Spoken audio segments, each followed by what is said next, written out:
Gonna keep on moving forward. Keep on moving forward. Keep on moving forward. Never turning back. Never turning back. Now you know the whole song. Sing it with us. Gonna keep on moving forward. Keep on moving forward. Keep on moving forward. Never turning back. Never turning back. Vamos todos adelante. Siempre adelante. Siempre adelante. Sin volver atrás. Sin volver atrás. Gonna keep on loving boldly. Keep on loving boldly. Keep on loving boldly. Never turning back. Never turning back. Amaremos con pasión. Siempre con pasión. Siempre con pasión. Sin volver atrás. Sin volver atrás. Gonna reach across our borders. Reach across our borders. Reach across our borders. Never turning back. Never turning back. Vivamos sin fronteras. Give us a hand. Siempre sin fronteras. Siempre sin fronteras. Never turning back. Sin volver atrás. In the deportation. In the deportation. And the deportation. Never turning back. Never turning back. No más deportaciones. No más deportaciones. No más deportaciones. Sin volver atrás. Sin volver atrás. Reunite the family. Every one of them. Reunite the family. All those 2,000 children.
St. Gabriel Celestial Brass Band, and now Gina Madrid.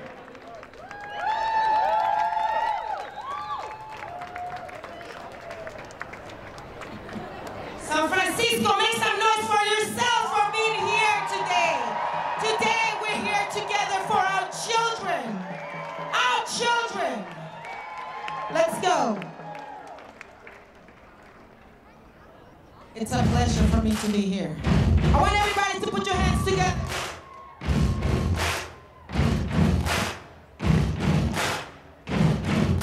It is our duty to fight for our freedom. It is our duty to win. It is our duty to protect one another. And those children must be free. No more deportations. Everybody. No more deportations. Louder. No more deportations. No more deportations. Hoy ya por años luchamos por lo que es nuestro. La tierra que fue invadida asesinando a los nuestros. La tierra que fue aclamada por un ladrón asesino. Un tal Colón que fue impreso con falsa historia en los libros. Glorificando mentiras, expandiendo paz. O nuestra gente está hoy en alto dice paz. Es tu problema borrar las barreras, tumbar libertades, volar donde quieras estar. Tú mereces estar donde dejes pisar mañana y jamás. Jamás dejaremos de luchar, jamás. Hasta el festejo de libertad y dar una nueva vida y ya no sé parar. Mi gente está unida y vamos a ganar. Todo. No more deportation. No more deportation. Louder. No more deportation. No more deportation. Let my people breathe. Let my people breathe, everybody. Let my people breathe. Thank you. My name is Gina Madrid. We have to keep in mind and understand that we are all immigrants in this country. Unless you're Native American, we're standing on stolen land. Every time you see someone saying go back to your country, you take them back in history. This country was built on slavery. It was built in genocide. And it's our responsibility to change that around. This is our country. This is our children. And we all deserve to be here. We have been fighting for this country for years, y'all. Please make some noise for yourselves, for all the organizers. Thanks. My name is Gina Madrid. Gina Madrid. Y la próxima, please welcome Joan Baez and Diana Cameros.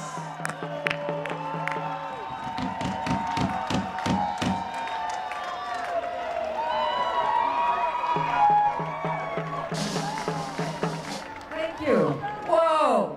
I haven't seen this kind of spirit in a long time. What a way to go. What a way to start. And thank you that I'm here. And now I know I've got to learn Spanish. So thank you for your patience. I was thinking this morning that in all my lifetime of doing this kind of work, social action, nonviolent action, nonviolent disobedience, that at a certain point, it's not enough, for me anyway, to just sing Imagine. It's not enough for all of us to wish, to hope, to march, to sing, to pray, but at some point, it will become necessary to do civil disobedience.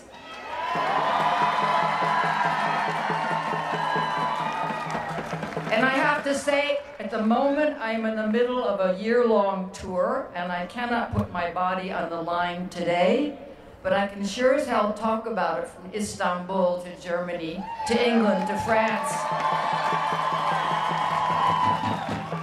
I was listening to this morning to a video from Reverend William Barber, whom most of you know, and he was talking about, when we say put my body on the line, he's saying standing in the gap. There's a gap between the rich and the poor. There's a gap between reality and false news. There's a gap between empathy and cruelty. And are we willing to stand in that gap? And what does that mean? And what will that take? And he just finished with his people, a large following of people, 40 days of training for nonviolent civil disobedience. So I don't even know where to start living here where I do and not being home that much, but go directly to the Reverend. Many of you have already done civil disobedience, and you know, yes, hooray. So I can't tell you how exciting it is not to just see so many people, but to see the spirit in which you've come, in which you're marching, and to be a part of it. And so in Spanish and English, let's do We Shall Not Be Moved, as in No Nos Moverán, with the English in between. No, no, no nos moverán. No, no, no nos moverán, just like a tree that's standing by the water. No nos moverán. Unidos en la vida, together in life. Unidos en la vida, no nos moverán. Unidos en la vida, no nos moverán, just like a tree that's standing by the water. No nos moverán. Unidos en la muerta, together in death. Unidos en la muerta, no nos moverán. Unidos en la muerta, no nos moverán, just like a tree that's standing by the water. No nos moverán. Unidos en la lucha, together in the fight.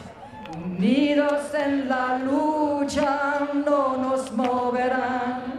Unidos en la lucha, no nos moverán, just like a tree that's standing by the water. No nos moverán, no nos moverán. No, no, no nos moverán. No, no, no nos moverán, just like a tree that's standing by the water. No nos moverán, no nos moverán, no, no, no nos moverán, no, no. a tree that's standing by the water. No nos moverán. We shall not be moved. No nos moverán. Thank you. See you in jail.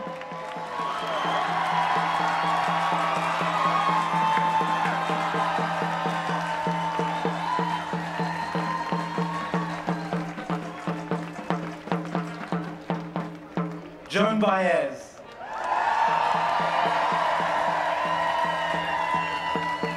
Y aquí está Diana Gamelos.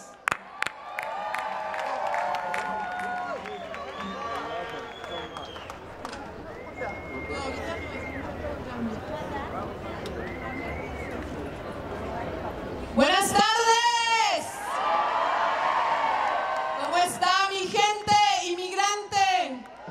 Mi gente latina, mi gente hermosa. How's everybody doing? These are hard times. There is a lot of hate going on, but you know what? Those who love, we who love, can love with more conviction than the people who hate do. Are we ready to love with conviction? Vamos a amar con convicción, con ovarios.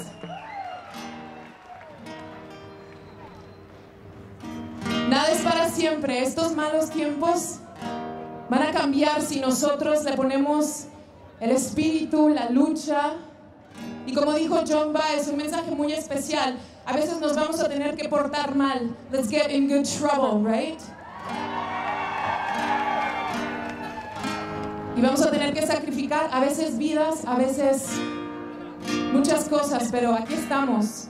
Y es responsabilidad de nosotros que esto cambie. Acompáñenme a cantar Todo Cambia. Cambia lo superficial, cambia también lo profundo, cambia el modo de pensar.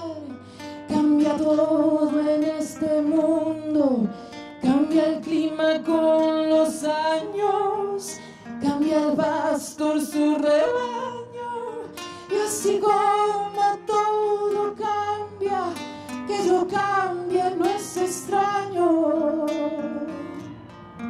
Cambia el sol en su carrera, cuando la noche subsiste, cambia la planta y se viste de verde la primavera, cambia el pelaje la fiera, cambia el cabello el anciano, y así como todo cambia, que yo cambie no es extraño. Todos cambia, todo cambia.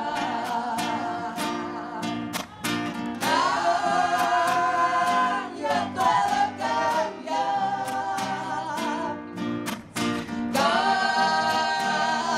Cambia, todo cambia.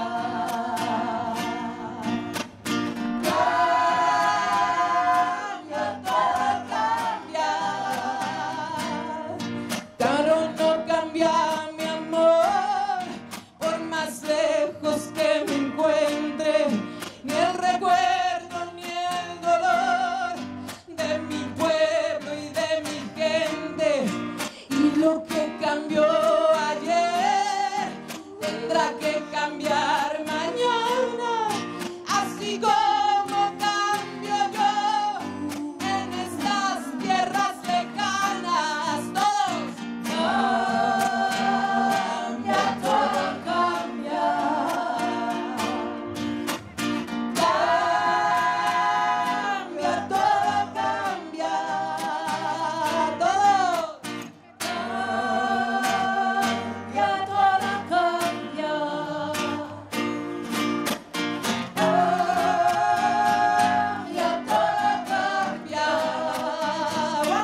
Diana Gameros. And now I would love to invite, if we have any kids that show up today, I think it's important that we bring the youth.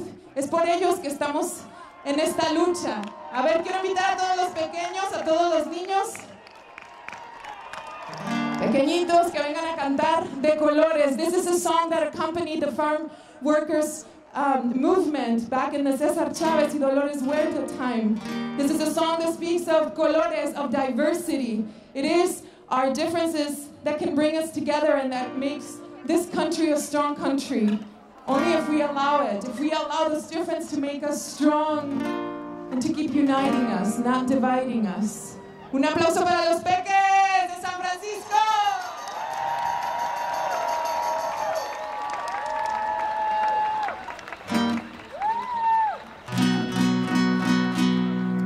Listos, estamos listos. Si están listos, digan listos.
Otra para niños, a ver. Los pollitos.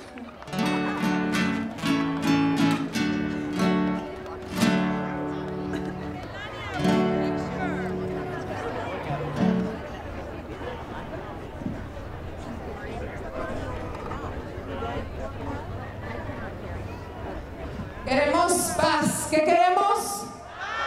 Y justicia. Y queremos que nuestras familias en las fronteras estén unidas.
frontera, queremos paz y libertad. Para los niños de Centroamérica, queremos paz y libertad.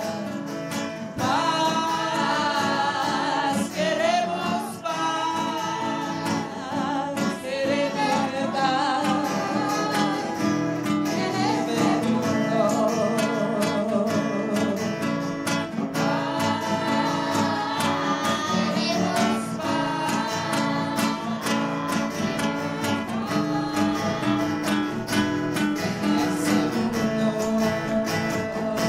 Para los niños de Afganistán, queremos paz y libertad. Para los niños de Yemen, queremos paz y libertad. Paz, queremos paz y libertad en ese mundo.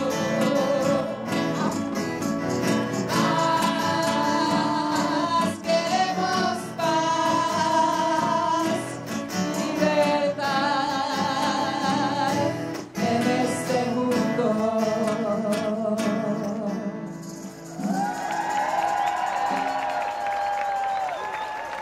Seguimos en la lucha. Sí se puede. Sí se puede. Latinos unidos. Latinos unidos. Power to the people. Power to the children.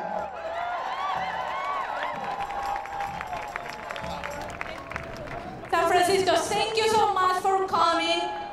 Just to let you know, we have more space on the left. More people are coming. We're a lot of people. Like the last few people just left Dolores Park 15 minutes ago. So please, all the way to McAllister, we have a lot of space. And right now, from the Ohlone tribal group, Corina Gold and Catherine Herrera.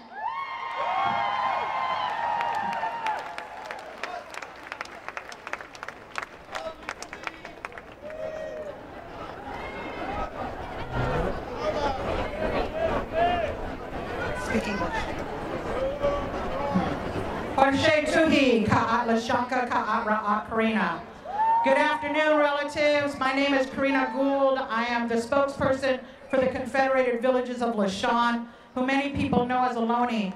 My ancestors are from the East Bay. I bring greetings and welcome to the Ramaytush Ohlone Yelamu land, now called San Francisco. We are the first people of this land before it was stolen.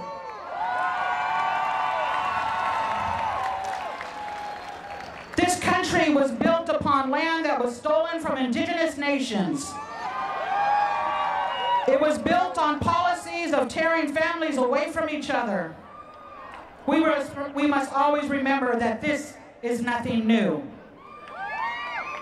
We must remember the forced relocation of Indian people from all of their lands. The state of California was built upon the extermination policies of California natives. And we must remember that in this country, slavery, the Chinese Exclusion Act, Japanese internment camps were all legal in this place we call the United States. The systems created were not created for indigenous black, brown, and yellow nations. We must not be fooled by the politicians creating new laws on our behalf. Laws are being created every day, every day in order to take away our human rights, destroy our families, our sacred sites, and our dignity. Indian children continue today to be disproportionately taken away from their families. Recently, the International Indian Treaty Council had an annual gathering and released this statement directed to the United Nations human rights bodies in part. We express our collective outrage regarding the cruel, inhumane, and racist actions of the President of the United States.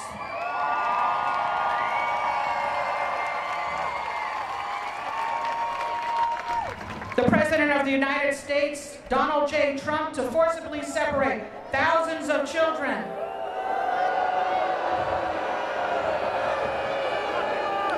from their parents and families along the U.S. border with Mexico. American Indians and Alaska Native has also experienced the trauma of being forcibly removed from their parents. And families under the United States in previous centuries, we are brokenhearted to contemplate the lifelong and intergenerational trauma which will impact the children experiencing similar abuses today under the zero-tolerance immigration policies.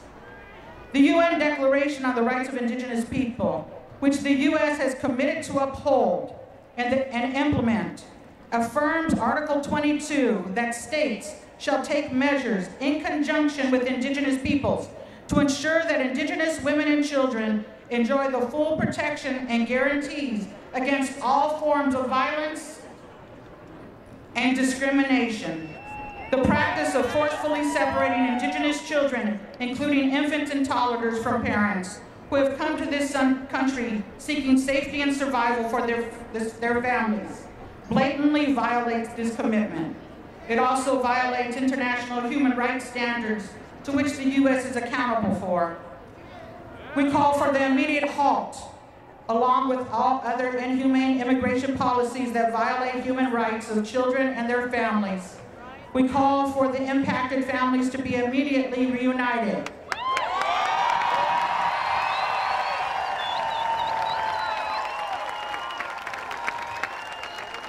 This government-sponsored child abuse is the direct responsibility of the U.S. President and his administration. The Ohlone people and indigenous nations of this land stand with all of you today in solidarity.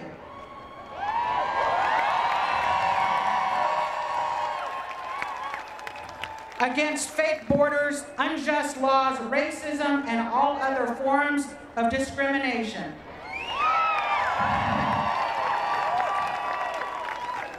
On behalf of my ancestors, the ancestors of this land, we ask that all of our ancestors come together to give us strength so that we can carry on this fight to stop the fascism that we see happening before our eyes in what is now called the United States of America.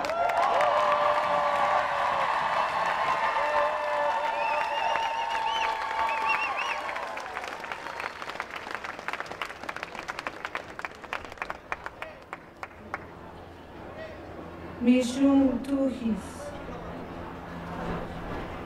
As I begin today, I'd like to ask all of you if you would take a moment to bring your ancestors here. If you would, in prayer, bring them down with you.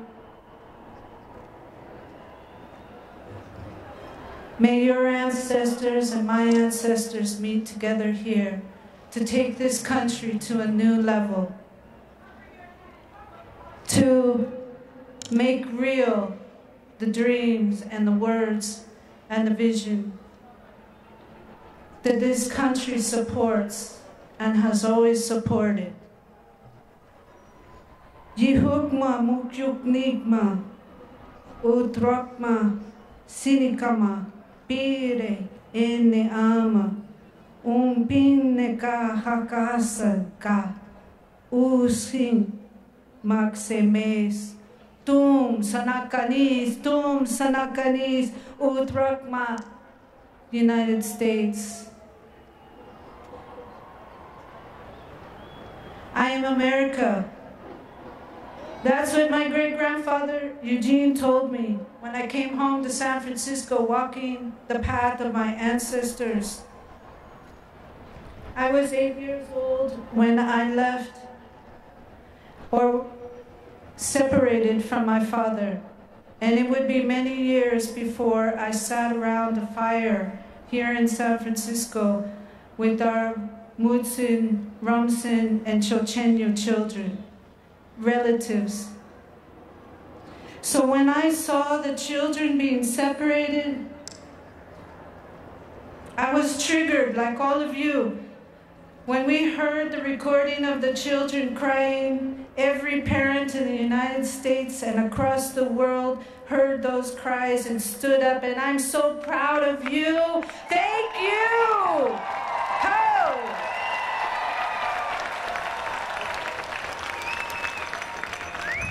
They call it a zero tolerance plan.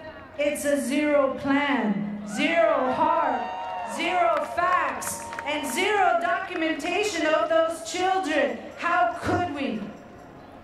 I know how we could because it's been done before. I stand before you as a lonely person still struggling to find documentation. When children are separated from their parents, they're separated from their culture. And this can bring death through sadness. And I tell you this from my ancestors. In the mission, the birth rates started to plummet, partly out of disease and partly out of sadness. And the priests didn't understand why were the births dropping. So just to make sure, they had the couple do it in front of them to be sure they were doing it right. And when a woman lost a child, she was required to carry a wooden doll with her around in public as a shaming, as punishment. Today I stand here and I ask you, why are we punishing children? Why are we punishing victims of violence? We must reconsider what we do about punishment. This crisis has brought up the abuse in our penal system, in our detention system. People are being abused all the time in our detention centers, and this must stop.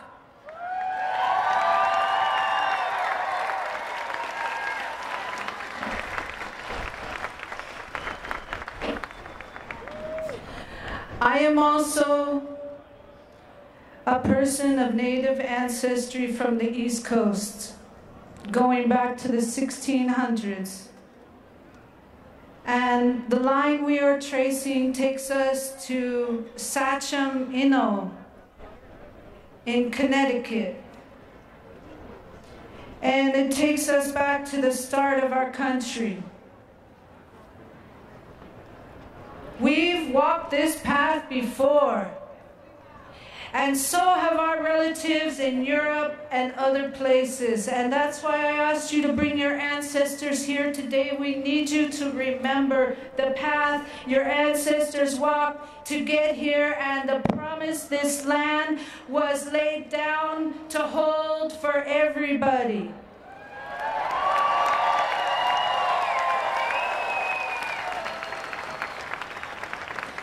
This kind of trauma goes to the roots of our country.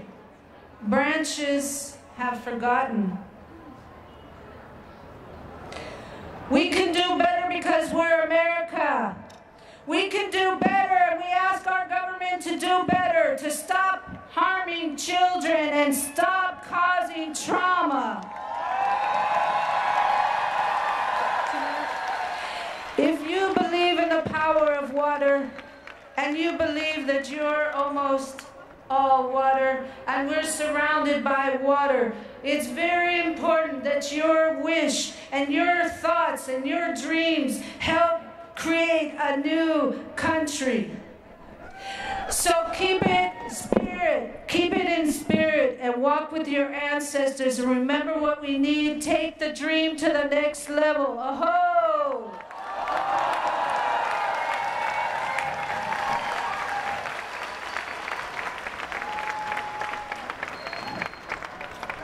Hola San Francisco, ¿cómo estamos? Hi everyone, thank you so much for being here. The first thing that we need to do is we have over 20,000 people here today.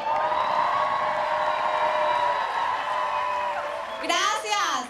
We need to walk towards McAllister because we still have people coming from Dolores Park. So let's walk 10 steps to the side. Yeah, that side. We have more people coming, so please help us.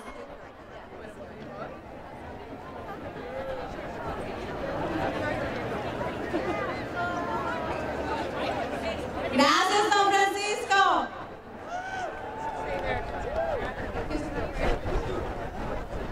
We're here today for those 2,300 children that have been separated by their families. We're all here as a family, fighting for them to be reunited. We invite all of you to know your neighbor. Go and look and say hello to the person that's standing right next to you, to your left, to your right, all of you. I'm gonna give you some time so you stop walking and then you say hello to your neighbor.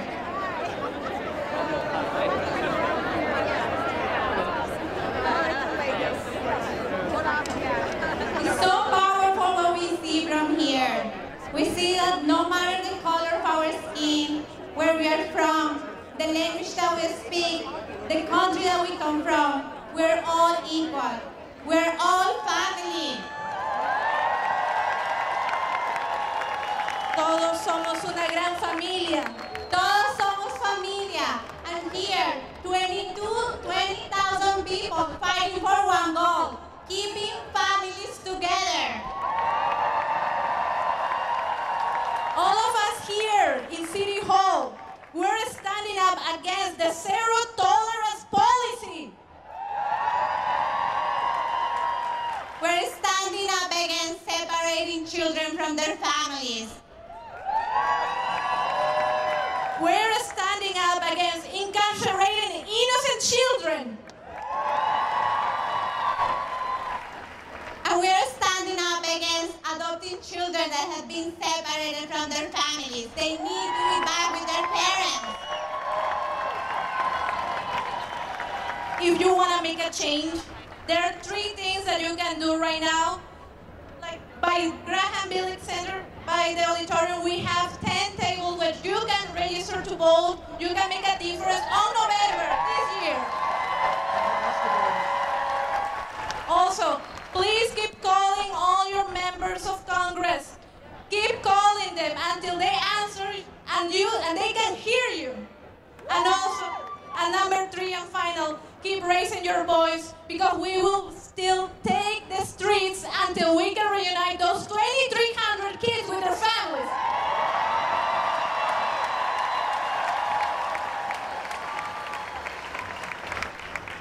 We want to start by sharing with you a letter that we got yesterday from a Quiche Mayan mother that is in a facility detention center in Texas. If there is anyone that knows sign language and wants to help us translate, please come to the stage. I'm a Quiche Maya mother from Guatemala.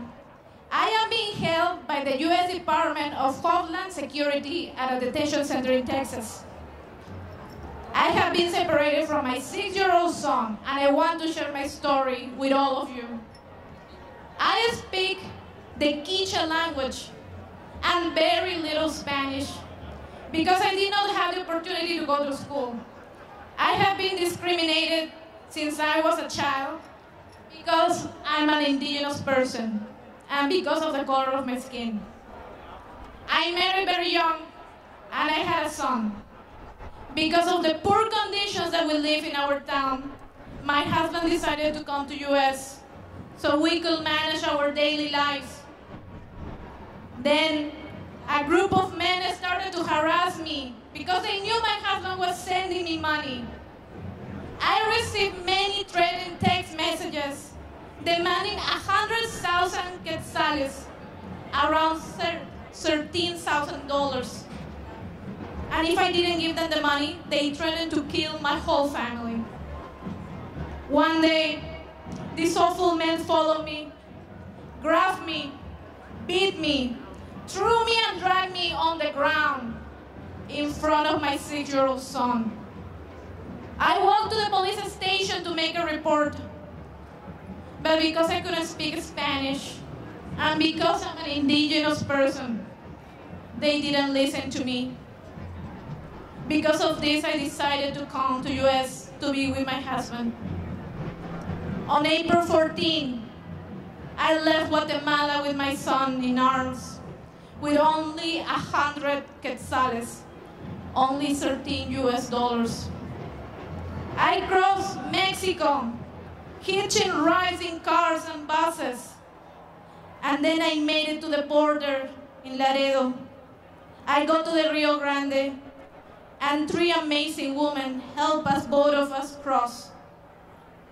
After that, I walked until I saw a border patrol car.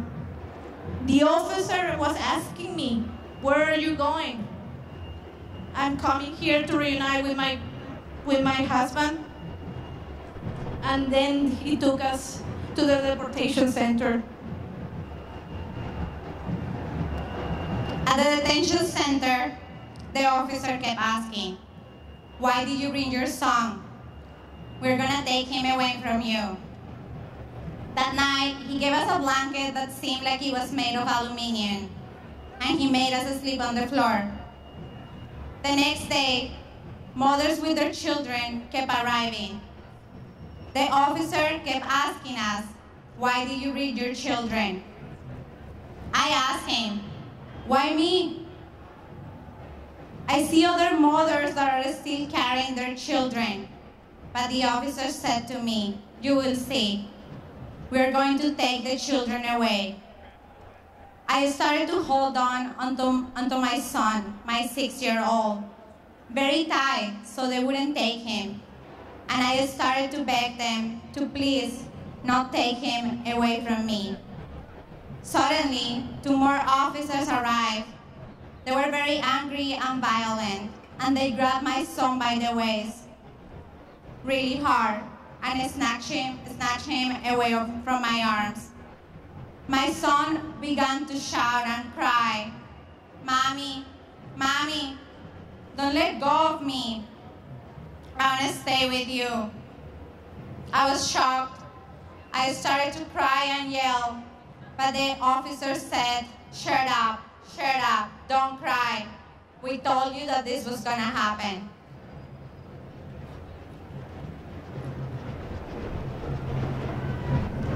Today, it's been 23 days without knowing where my son is.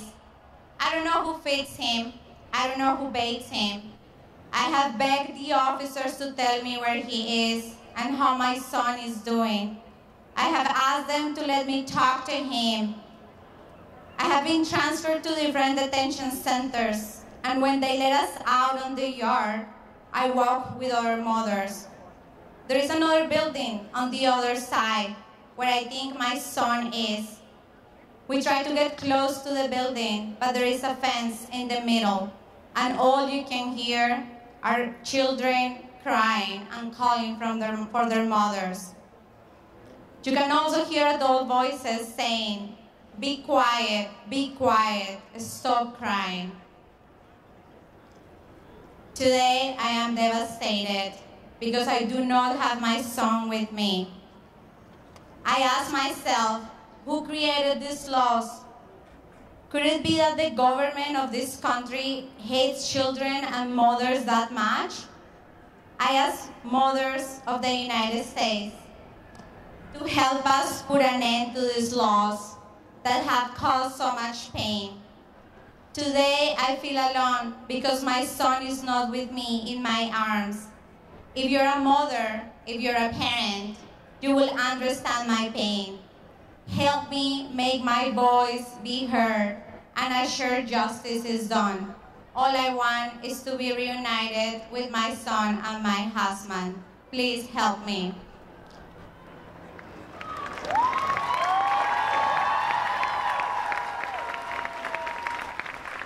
Mamas, papas, parents here, let's help this woman and let's help all the more than 2,300 children and families that haven't seen each other in days. Familias unidas, no divididas.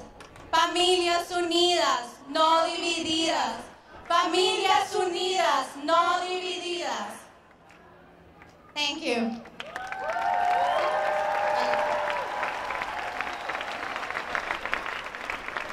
I want you to to introduce you to Steve Rapport. He's one of the organizers and members of Indivisible and Move On.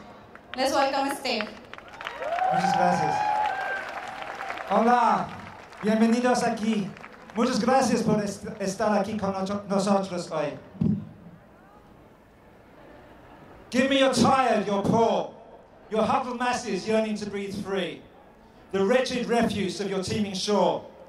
Send these, the homeless, templars tossed to me. I left my lamp beside the golden door. That was the promise. But what kind of government makes an intentionally vile and evil policy decision to literally rip young children and babies away from their immigrant parents as a warning to others? What kind of government then holds those young children in cages and concentration camps as hostages until Congress agrees to pass their equally venal immigration proposals? What kind of government sends black-clad and jack-booted paramilitary stormtroopers to swoop in and tear hard-working and law-abiding immigrant fathers and mothers away from their distraught families and communities? What kind of government characterizes its immigrants as animals, rapists, vermin, murderers and gang members, and says many of us come from shithole countries?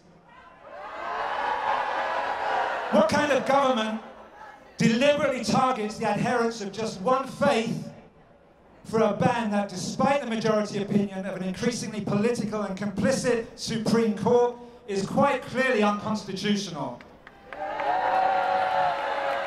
What kind of president, elected by a minority of a minority, who thinks Nazis are very fine people, and whose own wife once said that he kept a book of Hitler's speeches on his bedside table? If it feels as though we've seen this movie before, it's because many of us who came here from other countries to pursue our American dreams, free from fear of violence or persecution or worse, because of the color of our skin, our race, our religion, or our sexual orientation, or even those of us who just sought the opportunity of a better life for ourselves and our families, have seen some version of this movie. And we've been warning about where it leads and how it ends for nearly 2 years. We're not supposed to say its name. We're not supposed to talk about it. We're supposed to close our eyes and pretend it doesn't exist.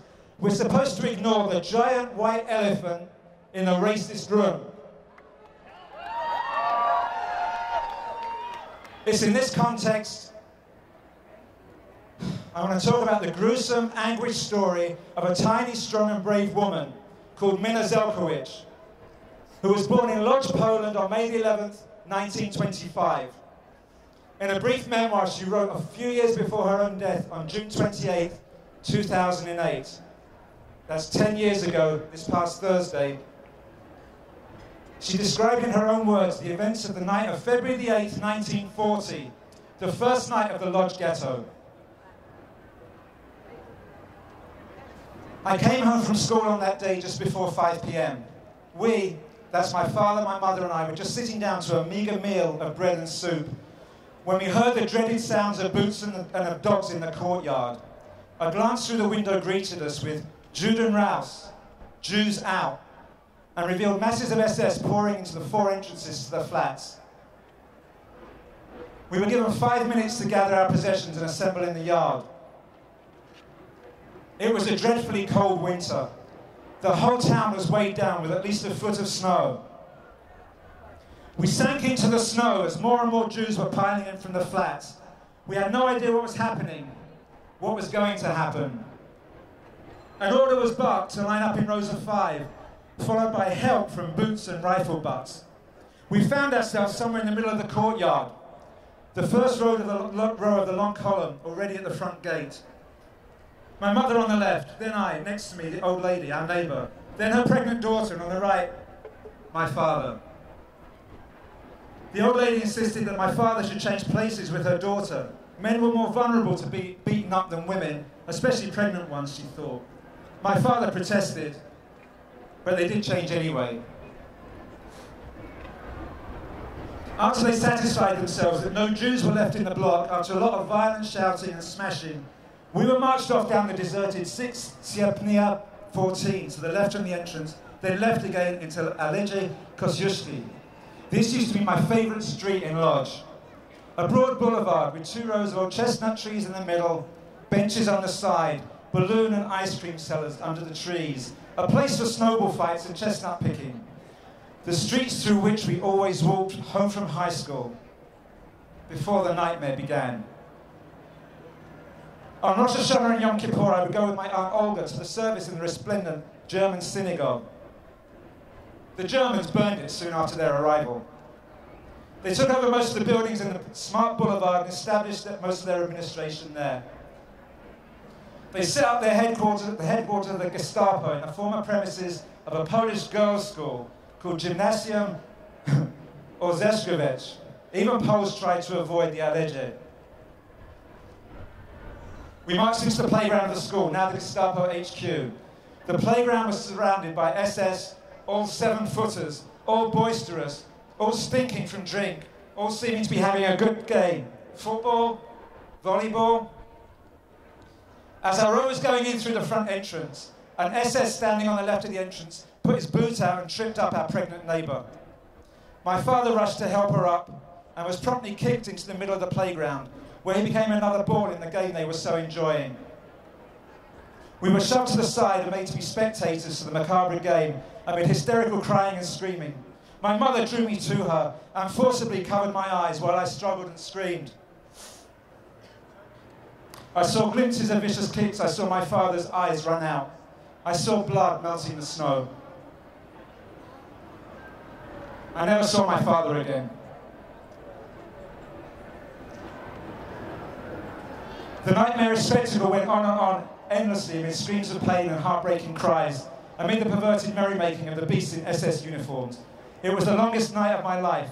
It kept coming back to me in nightmares throughout my life.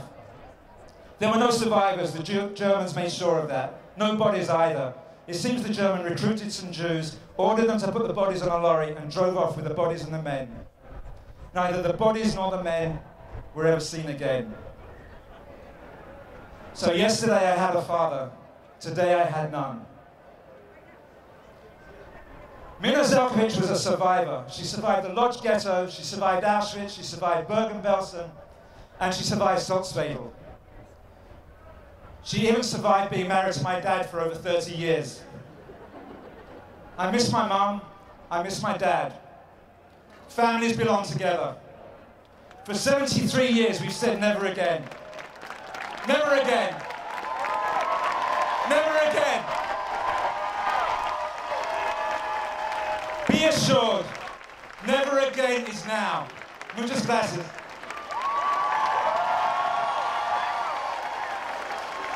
Thank you, Steve.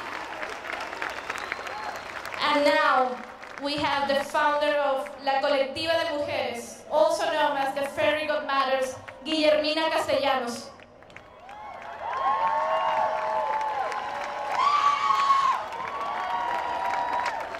¡Sí se puede! ¡Que vivan los inmigrantes! ¡Que vivan las familias! ¡Se ve! ¡Se siente! ¡Los niños están presentes! A ver todos, se ve, se siente,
Mi nombre es Elizabeth y ella es mi mamá. My mother has just got out of detention 2 days ago. After it was so long, she was there for 1 year. She finally received a bond from the judge that didn't want to. He set it so high thinking we wouldn't pay it, but we did it. $20,000. Yes.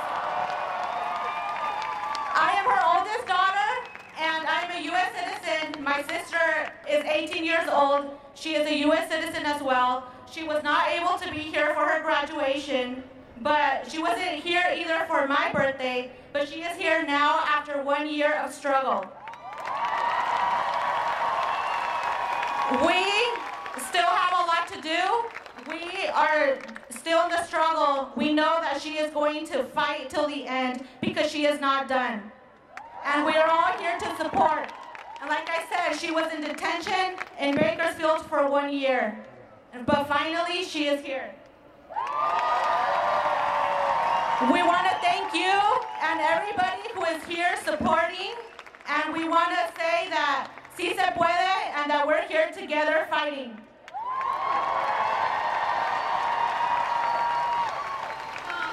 Sí se puede. Sí se puede. Let's say welcome to Kian Bliss from the Move to Amend.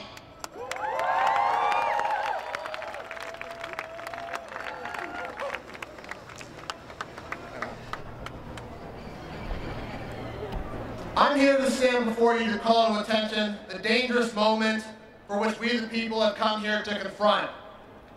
An increasingly fascist U.S. regimen is openly committing crimes against humanity, including the indefinite detention and forced separation of entire families. Our Congress not only refuses to hold this authoritarian president and his regiment accountable for their crimes, but the majority of our representatives on both sides of the aisle are actively collaborating with them for the sake of short-term political gain and furthering the bottom line of their billionaire benefactors. The Supreme Court is so corrupt, they are stripping workers of hard-won protections, black and brown voters of their equal protection under the law, women of their right to know and their freedom of choice, and even denying immigrants their humanity and equal rights, and they have handed over our government to the highest bidder. In the face of this profoundly undemocratic system, Move to Amend has been working to get to the root of the problem by passing the We the People Amendment, a 28th Amendment to the U.S. Constitution to make clear that constitutional rights belong to human beings, not corporations, and that money is not equal to free speech, so we can actually regulate it in our political campaigns and our elections. The root of the problems of corporate constitutional rights and money equals speech go deeper than the obvious political implications. This is a human rights issue that intersects with every struggle for justice and equality today. Law follows culture, and from the beginning, U.S. culture has always prioritized property and profit of a few wealthy white men over the basic well-being and common interests of we the people. Such priorities are enshrined in the Constitution itself, written as a property rights document that added a few token human rights as an afterthought, even enshrining the evil notion that human beings could be legally owned as disposable property. Even worse, the Constitution's failure to define who is a person worthy of legal protection enables our government to persistently deny constitutional protections for the vast majority of people in this country. Women, black, brown, indigenous people of color, immigrants, lesbian, gay, trans, and queer people, and other less wealthy people. And in the 229 years of struggle for basic human recognition, our Supreme Court has seen fit to grant corporations creations of state law, the same inalienable rights as you and me. In every movement for justice today, rich and powerful corporations stand in the way of any serious changes that we seek, from wanting an end to immigration crackdowns, indefinite detentions, for-profit prisons, and police brutality, to creating universal health care, affordable education, and a sustainable green energy infrastructure that moves beyond fossil fuels. Amending the Constitution is the only lasting solution to these root problems. Here in California, we've already told our Congress members what we want from them. We already demanded that they support the We the People Amendment when we passed Proposition 59 in 2016. It is time for them to follow through or get out the way. This November, let's make sure that the only people we send back to Washington, D.C. are representatives who support we the people, not corporations. If you are with me, pull out your phones right now. Pull out your phones and text AMEND to 707-656-4019 and join over 450,000 people across the country in this movement to amend the Constitution. Again, that's AMEND, A-M-E-N-D, to 707-656-4019.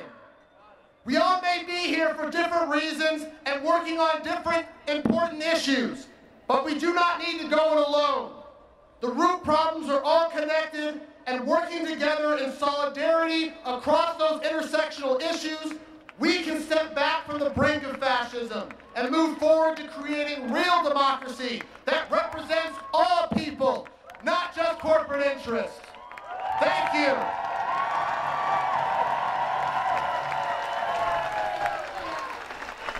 Just to remind you, we have 10 tables so you can register to vote right by Bill Graham Auditorium so you can make a change on November. And right now we have Director of the Children Domestic Workers Coalition, Kimberly Alvarenga. ¿Cómo está mi gente de San Francisco? Let me ask you a question. Whose country is this? Whose country? Whose country? That's right. It's an honor to represent the California Domestic Worker Coalition and be with you here today. The California Domestic Worker Coalition is a statewide coalition of domestic worker organizations and allies that advocate for dignity and the rights of domestic workers and their families. These women are primarily immigrant women and women of color. We are proud to stand shoulder to shoulder with the National Domestic Worker Alliance, with yourselves and thousands of women leading the Families Belong Together actions across this country today. Yes!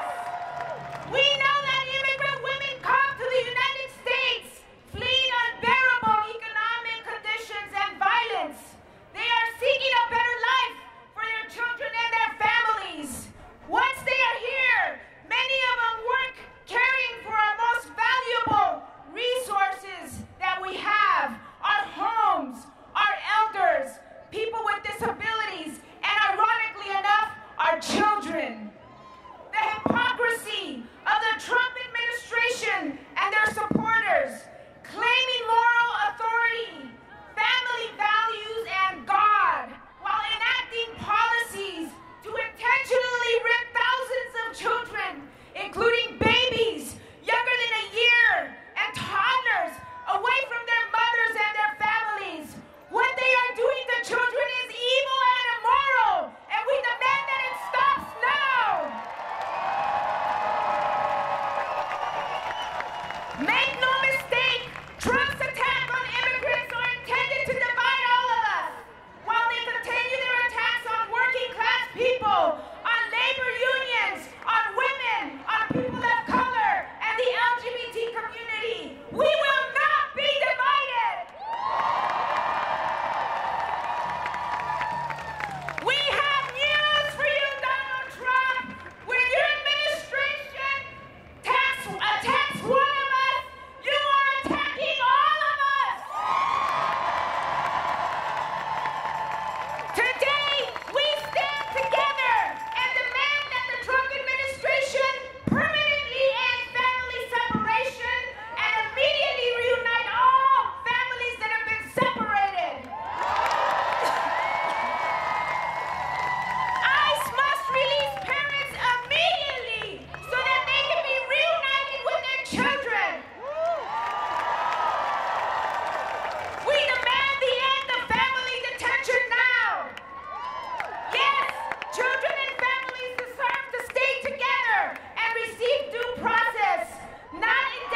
Kimberly.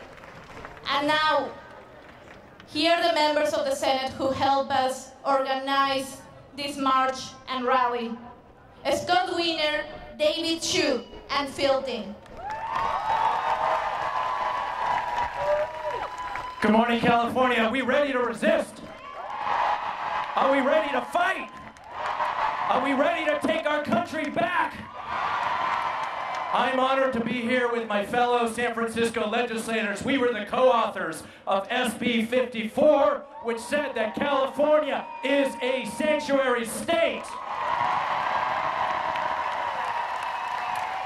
As a legislator, as a former immigrant rights attorney, but more importantly, as a father and as a human being, I cannot believe what has happened to America.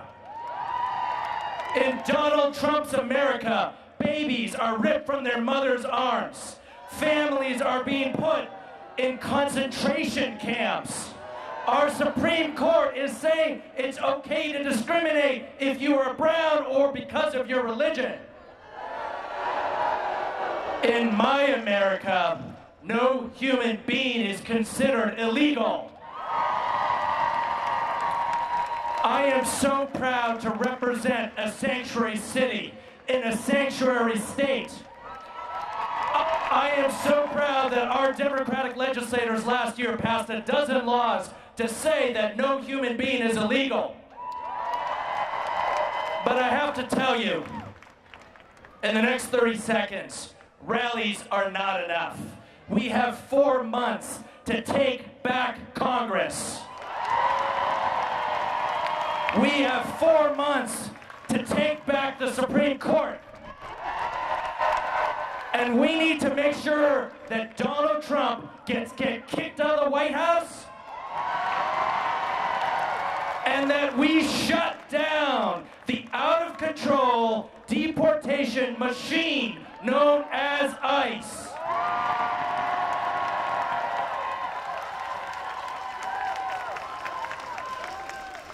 First of all, thank you to the organizers. Let's hear it for the organizers of this march. You know, we used to do concentration camps in this country. We did it to the Japanese Americans. No more concentration camps in this state, in this country. No more. California will not help this president deport immigrants. We will stand with our immigrant neighbors. Let's keep fighting. Thank you very much.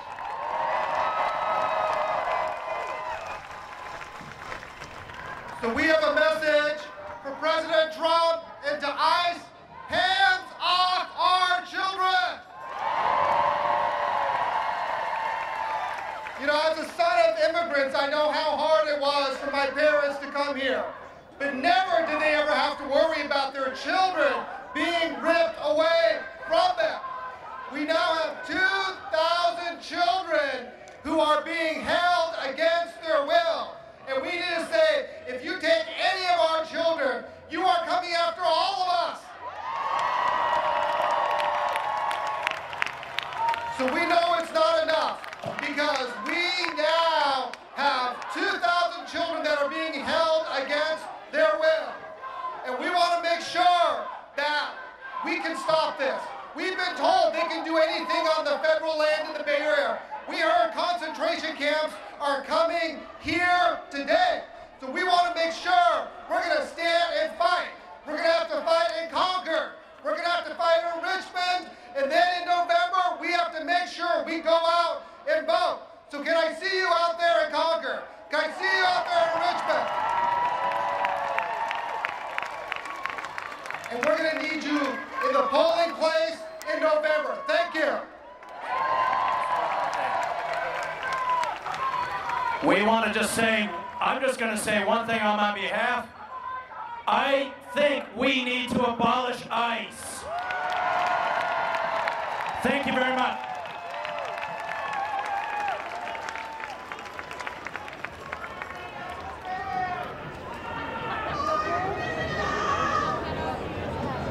We have Mary and Lourdes, Indigenous parents, voice leaders. Let's welcome them.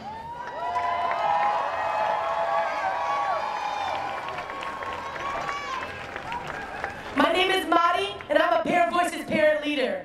We are standing on stolen Ohlone lands.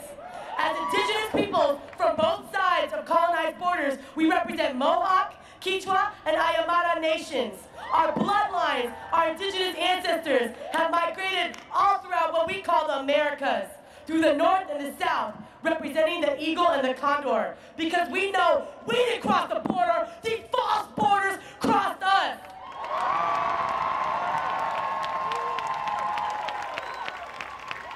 I'm Lourdes, and I'm a parent leader at Parent Voices too. My children and I have been separated from my husband 7 years ago. I know what family separation feels like. I know the impact a mother and children have who might be enduring trauma like me every day, fighting to reunite my family. I am a naturalized citizen. My children born in San Francisco. However, we get profiled as an undocumented, and we are constantly being harassed by the police and immigration agents.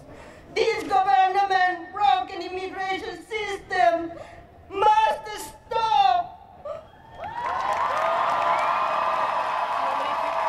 I keep repeating, this is a sanctuary city, and we are not afraid for being native or indigenous people. We are fighting back. In the Treaty of Guadalupe between the U.S. and Mexico, U.S. administration agree and recognize and respect Mexican citizens. Now the administration wanted to be on the wall. Guess what? I didn't cross the border crossed me. Parent Voices believes that the well-being of our children cannot be disconnected from the well-being of their parents. We are outraged by the decisions over all immigration policy from the Trump administration to criminalize and separate families for seeking and safety and security for their children. Furthermore, we are saddened to hear the Supreme Court upheld the racist Muslim travel ban. We know that by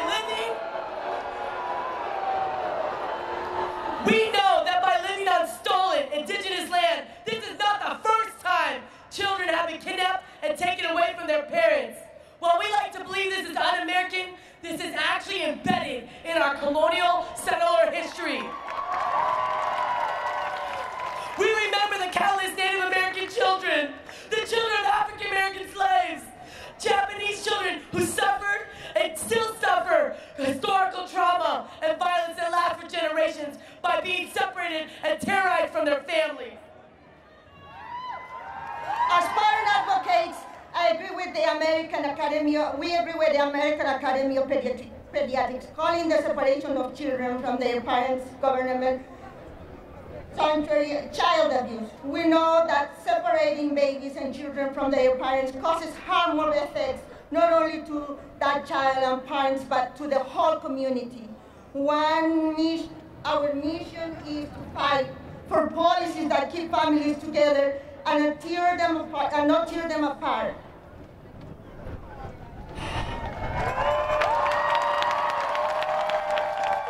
The wrongs cannot make a right. The juvenile justice system and the fact that 2.7 million children have at least one parent in jail should also be part of this discussion around family separation. Reunite families now! So say it with me. We didn't cross the borders crossed us. We didn't cross the borders crossed us. We didn't cross the border crossed us. No cruzamos la frontera nos cruzó. No cruzamos la frontera nos cruzó.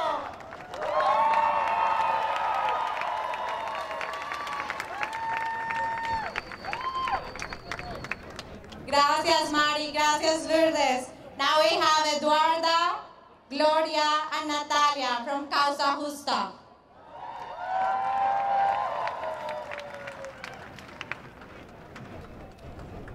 Sí, buenas tardes. Muchas gracias por estar aquí.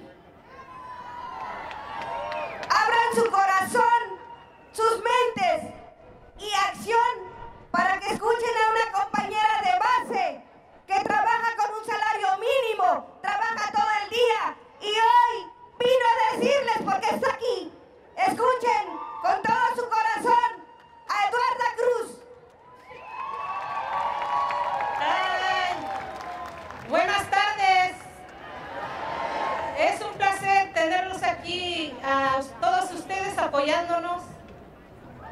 Soy una miembro organizadora de Causa Justa y es muy poderoso para estar a mí aquí hoy en este día tan soleado, pero a la vez muy triste. El sistema político y la separación de familias en la frontera es una injusticia, violencia, están violando sus derechos. La política del presidente Trump, cero tolerancia, son acciones y actos crueles que tomaron encerrando, encarcelando a los niños inocentes y separando a sus padres.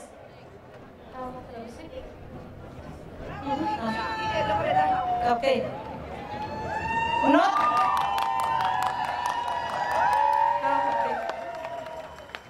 No tienen corazón. Los niños corriendo por los pasillos de los centros de detención, desesperados, llorando, buscando y preguntando por sus padres. They don't have a heart. Our children are up and down in the hallways and the detention centers, desperately looking for their families. Y sus papás, corriendo, preguntando. Y solo los ignoran. Ellos no tienen la capacidad para entender tanta injusticia en sus vidas. These children don't have the capacity to have so much injustice in their lives. Y sus padres muriendo en vida porque no saben dónde están sus hijos. And their parents are dying alive because they do not know where their children are. ¿A dónde se los llevaron? Where did they take them? ¿Dónde están esos 2050 niños? Where are those thousands of children? ¿Qué hicieron con ellos? What did you do with them? No tienen derecho de entregarlos a personas desconocidas. You do not have a right to give them to someone they do not know. Están en peligro. Están en peligro. They are in peril right now. ¿Dónde van a estar mejor que con sus padres? Where will they be any better but with their parents? Los están abusando mentalmente. They are abusing us mentally. Enfermándose. Making them sick. Que no tendrán un futuro saludable ni paz. They will not have a healthy future or peace. Gracias. Thank you so much.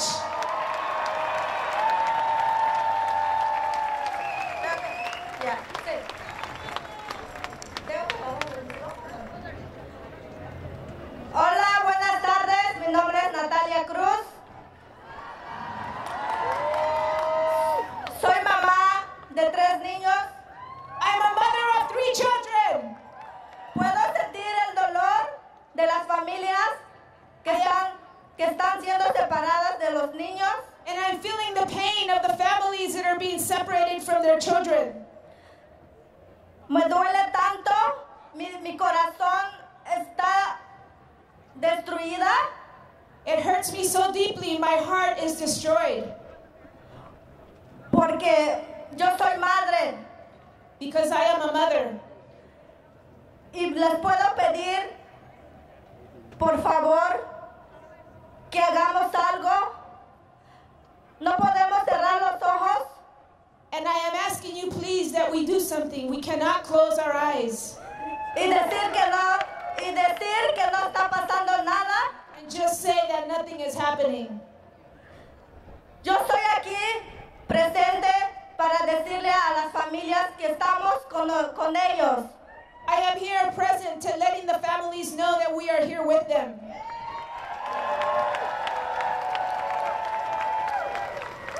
A mí no me está pasando, pero no voy a esperar sentada para poder actuar y hacer algo. That is not happening to me, but I will not sit by and act like nothing is happening. Entonces les pido que abran su mente, su corazón, que sientan ese dolor que yo estoy sintiendo. I ask you to open your heart and your minds to feel the pain that I also feel. Y hagamos algo y tomemos acción. Let us do something and take action. Y estamos aquí en la esquina para que den sus datos para que podamos romper la cadena y no seguir atados en esta crueldad del país. We are over there, our table is over there in the corner so that you can come and be involved and so that we don't have to be changed by the things that are happening in this country. No podemos permitir que traten a los niños como delincuentes. Es injusto. It's injustice. It's unjust the way they're treating our children. Es todo y muchas gracias porque están aquí, su presencia, su corazón. Gracias. That's it. Thank you so much for your presence and your heart. Muchas gracias por tanto amor. Y vamos a despedirnos con una consigna bien chingona que no sabemos. We're going to say goodbye with a chingona chant. Repiten con nosotros, por favor. Aquí estamos y no nos vamos. Y ese pinche muro lo derribamos. Aquí estamos y no nos vamos. Y ese pinche muro lo derribamos. Más fuerte, que lo oiga Trump, que lo oigan todos esos fascistas, que lo oigan los que no tienen corazón. Otra vez, aquí estamos y no nos vamos y ese pinche muro lo derribamos. Gracias, gracias por todo su tiempo, su corazón y todo lo que nos van a seguir dando. Thank you. And now we have Emma Delgado. She's part of Mujeres Unidas y Activas. Muy buenas tardes. ¿Cómo estamos? ¿Dónde están las Mujeres Unidas? ¡Que vivan los inmigrantes! ¡Que vivan los niños! Gracias por asistir a esta gran marcha. Me da mucha emoción ver tanta gente apoyando estas injusticias. Mi nombre es Emma Delgado, soy de El Salvador. Thank you so much for all of you for coming here. I'm really touched to see so many people fighting these injustices. My name is Emma Delgado. I am from El Salvador. Tengo 3 lindos hijos y puedo entender la injusticia que están pasando estos niños en las fronteras. I'm a mother, so I understand all the pain that these families are going through of being separated. Esta gente que están haciendo estas injusticias, que no piensen que nosotros venimos acá porque nosotros queremos, sino que porque el mismo sistema los obliga a emigrar, ¿verdad? To all those people that think that we just come here because we want to, it's not like that. We come to because of the poverty and all the injustices that we have gone through in our own country. En nuestros países los quitaron las oportunidades de trabajo, los quitaron el derecho a ser libres. Ahora vivimos en nuestros países encarcelados porque no somos libres de salir a ningún lado sin el miedo. In our own countries, we don't have peace. We are always living in war. There's no jobs for us. That's why we come. And now, like, the people that are living in our countries are still in jail. Venimos huyendo muchas veces para proteger nuestras propias vidas y las vidas de nuestros hijos por amenazas por el mismo sistema que está en nuestros países. Por eso los obligan a emigrar a este país. Because of the system of our country, we go and we come here because we fear of the danger that our kids, our family have to go through. Y creo que los niños merecen un futuro bien, ¿verdad? No merecen estar encarcelados, ¿verdad? Son niños que merecen estar en un parque, ¿verdad? Jugando, no encarcelados. porque ellos no saben, ellos son inocentes, ¿verdad? Ellos no tienen la culpa de toda esta basura que está pasando por este sistema que estamos, ¿verdad? And I believe that all those kids, that they shouldn't be incarcerated, they should be free, they should be playing in parks, and all of this is happening because of the system that we have to live with. Así es que no los vamos a dejar. ¿Dónde queremos los niños? En el parque, que jueguen, no que estén con ese trauma, ¿verdad? Porque ese trauma es para toda la vida. Ese trauma que este sistema les causa es un trauma para toda la vida. Así es que no queremos a los niños encarcelados, los queremos libres. We want all those kids free. Now they have this trauma that they will have for them for their whole life. We want them free with their families. Ok, vamos a cantar una consigna para agarrar más fuerza, ¿verdad? Y seguir en esta campaña. Los que la pueden, me acompañan, y los que no la tararean, ¿verdad? Pero vamos a cantar. Vamos, camaradas, hay que tener un poco más de ganas. Estamos en la lucha nuevamente. La dignidad del pueblo no se vende, ni la de los niños tampoco. La dignidad del pueblo no se vende, se defiende. ¡Woohoo! ¡Arriba los inmigrantes! Gracias. Thank you, Emma. And right now, we have the mayor of San Francisco, Mark Farrell, and the members of the San Francisco Board of Supervisors, Hillary Ronen and Sandra Lee Fuhr. As the mayor of this city, I have one question. Are we going to stand idly by where our president tears apart families? Are we going to fight for San Francisco values across our country? I will say, as mayor of our town, as a father of 3 young children, I am sick and tired of the images of families being torn apart at our border. I'm sick and tired of our president trying to score cheap political points so he can tear families apart. Are we going to let this continue? And if we had the power, we would abolish ICE. Here in San Francisco, we do things differently. In San Francisco, we are a sanctuary city. And aren't we always going to be a sanctuary city? And in San Francisco, I'm up here with my children. Because instead of building walls and instead of tearing apart families at the border, we keep our families together in San Francisco. We fight for our families in San Francisco. And as mayor, we will continue this fight. And let us say to our president, no more metal cages. No more tearing families apart. Let us build bridges. Let us not build walls. Let us keep our families together. Thank you all for being here. I am proud of this crowd here today. I am proud of our city of San Francisco. And I have the honor of introducing 2 amazing women and our public defender who are leading this fight at the Board of Supervisors. Please welcome Supervisor Sandy Fuhr. Thank you, Mr. Mayor, and thank you all for coming out today. I am Sandra Lee Fuhr, the supervisor of District 1. So proud to be a San Franciscan today when we know what is right and what is wrong, and we stand up for human and civil rights here in San Francisco. So friends, wonderful people, we are in a time that we have never seen before.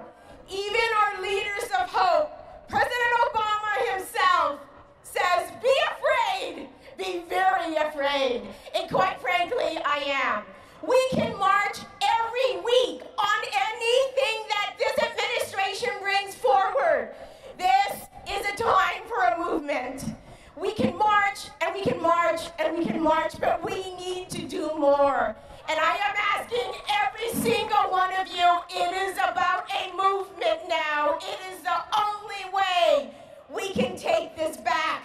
When I heard that Chief Justice Kennedy was retiring, I could not stop crying.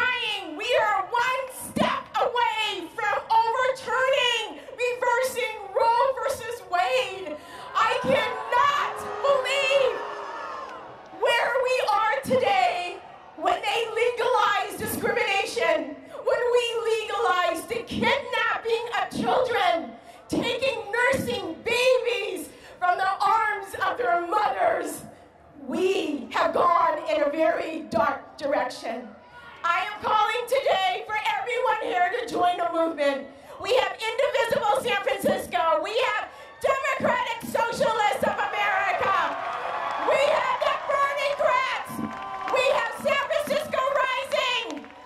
Now is the time before it's too late. Now is the time to stop this. We can do it here. We have seen one glimmer of hope in this whole process is that people power has won in New York. They did it there. We can do it again. I am calling on every single one of you. Join a movement. It is embarrassing that we have people like Nunes representing California. He has got to go. These so-called Republican leaders, they are leaders of hate. They are not courageous. They are corrupt. And need I say, they are the new deplorables of the United States. Today I say, they have to be taken down. And we can do it. I am calling on all of you. Let's do it together because we can march every week. But when we march in their districts and we say, hell no, no more, and we hold them accountable, this is how we win. Thank you so much for being here, and I just want to give a shout out on the love you have for everyone and for the children and for the world. They are counting on us. This is what happens when we put a psychopath in a position that makes him the most powerful man in the world. We have to undo this. The world is counting on us, and we can do it. And let's just start it right here, where all these great movements for the nation starts. Now I'd like to introduce Deep Love, my colleague on the Board of Supervisors, Supervisor Hillary Ronan. Thank you, everyone. Thank you so much for being here today. When we were on the march over here, my daughter Mayel, who's 5 years old, turned to me and she said, "Mama, I'm tired." And I picked her up and I said, "Mayel, do you know why we're here?" And she said, "No." And I said, "Because the President of the United States of America, Donald Trump, has put children in jail and separated them from their moms and dads. If you were in jail and we were apart, would you want other kids in the street fighting for you?" And she said, "Yes, let's go."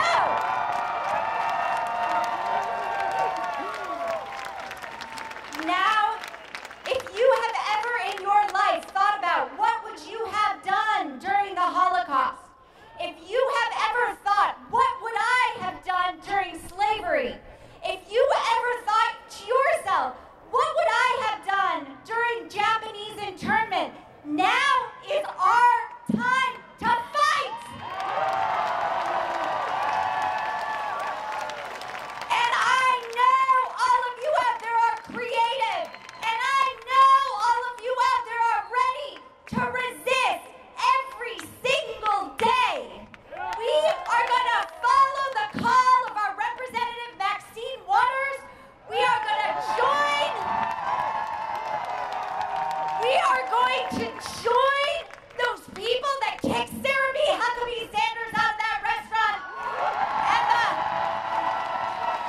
and the Methodist Church who sanctioned Jeff Sessions.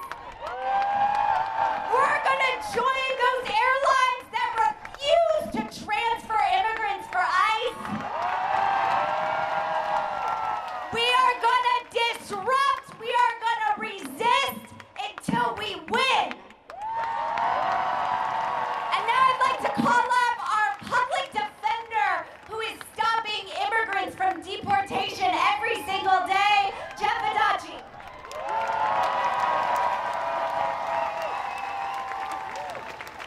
Thank you so much for being here today to be part of the resistance movement all over the country against the tyranny that has gripped our country. Even as we speak in San Francisco, there are over 1,500 people being detained by the San Francisco Immigration Court who do not have a lawyer. That is something that needs to change in this country. This is a very personal issue to me. My parents and grandparents, along with 120,000 Japanese Americans, were interned during World War II. My mother was 6 years old, was separated from her family and sent to Arkansas for 4 years without a trial. They said it would never happen again, and it is. And that's why it's so important that we make sure that people are properly represented. New York is the only state in the country that provides legal representation to every detained immigrant. Thanks to the Board of Supervisors, Mayor Farrell, we are able to double the number of public defenders now providing representation in immigration court to 8.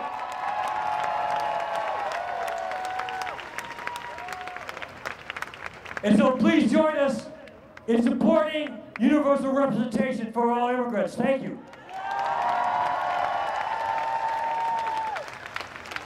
Thank you so much.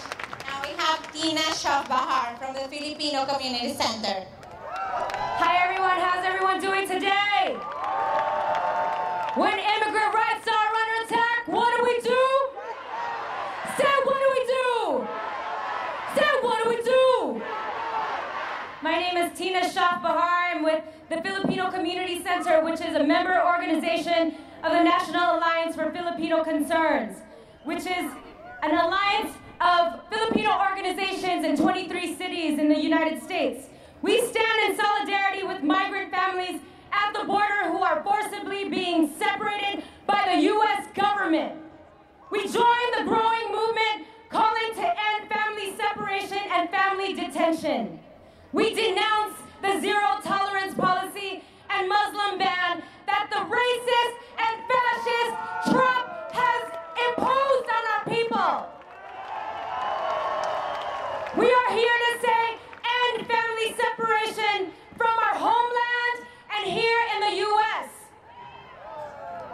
We join the outcry against the Trump administration's worsening attacks on immigrants. We echo the demand that all children detained by immigration officials be reunited with their parents. We also support the call to close facilities and government departments that serve no purpose but to criminalize immigrants, refugees, asylum seekers, and violate their human rights. We demand to abolish ICE. We cannot be silent while children suffer like this. We cannot be silent while entire families suffer like this. We recognize the needs of 6,000 Filipinos that are forced to leave their families in the Philippines every day. And the needs of migrant families crossing the U.S. borders are similar. To survive, that's the bottom line, right? Our livelihood. We should not be criminalized for that. Whether it's escaping poverty, unemployment, or violence, we are merely looking for better living conditions for ourselves and our loved ones. Separation of parents from their children shouldn't be the price of survival. We equally denounce Trump's last-ditch effort to quell growing protests by ordering the detention of families together. Detention of immigrants, refugees, asylum seekers is not the answer. Trump's scapegoating of immigrants and labeling us as criminal will not address the forced migration of people seeking dignified, peaceful living conditions outside their countries. Now I'm going to say something here. If we are critical about this anti-immigrant sentiment, we must also be critical about the U.S. policies that are imposing on third world countries, which cause immigrant families to leave their countries in the first place.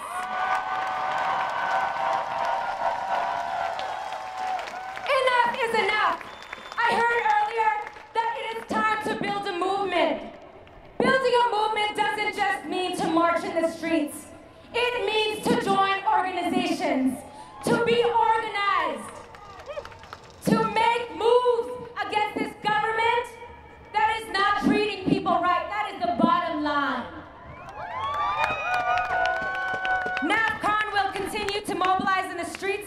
call for an end to this unjust system of family separation and detention.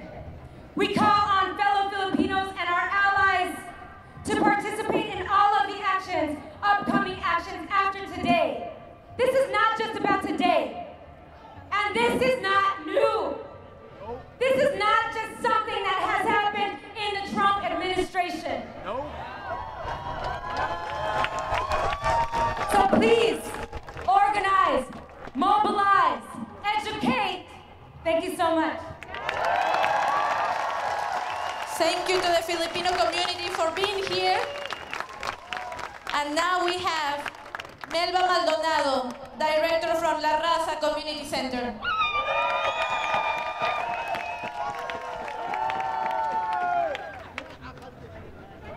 Hola, compañeros, friends. I am very proud to follow the sister from the Philippines. This is nothing new. This is nothing new, but it's more dangerous. That's the difference. Let me tell you, we thank the politicians, our supervisors, the mayors, everybody that came here to speak, but we're grateful. But sisters and brothers, agencies, serving the immigrant community, we have been coming to the same place for 10 years, demanding respect, demanding funds, demanding this and demanding that.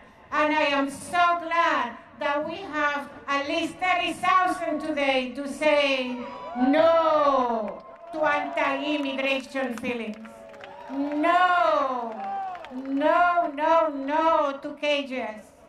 And no, no, no, no to uncivil monsters that live in the White House. I work at the Raza Community Center, but I'm a Puerto Rican, and this is why I brought my Puerto Rican flag.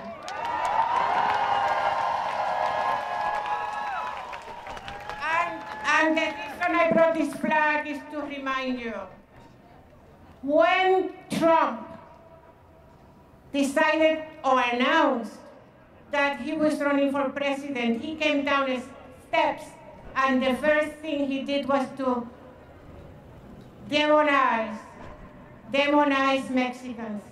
And those were just words. Now those words are actions.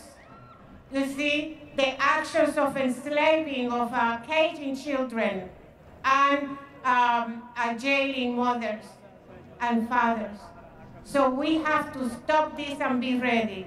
And the same solidarity that you showed today, coming to the march, we have to show it when we have to be out there supporting our right to choose, our right to travel,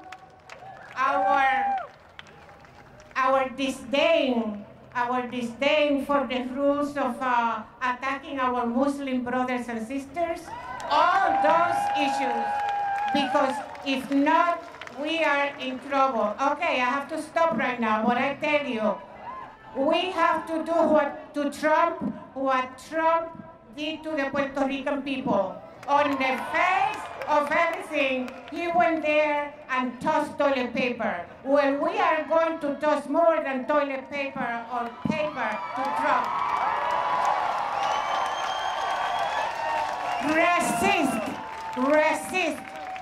Civility pa'l carajo. And that means to hell with civility. You are resisting. Thank you.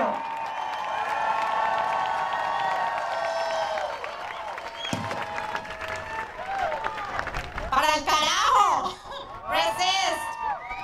Now we have Olga from Local 87, Francis Local 21, and Todo Local 2. Hello everybody! How you doing today? My name's Francis Shea. I'm with IFPTE Local 21. We represent 11,000 public sector workers. We're your engineers,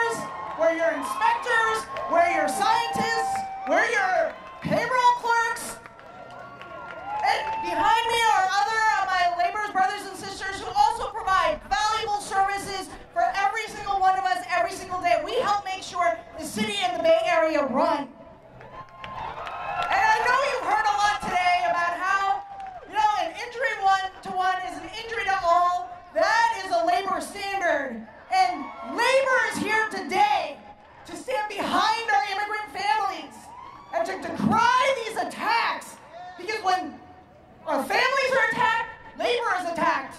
Because labor, we are immigrants, we are women, we are LGBTQ, we are families.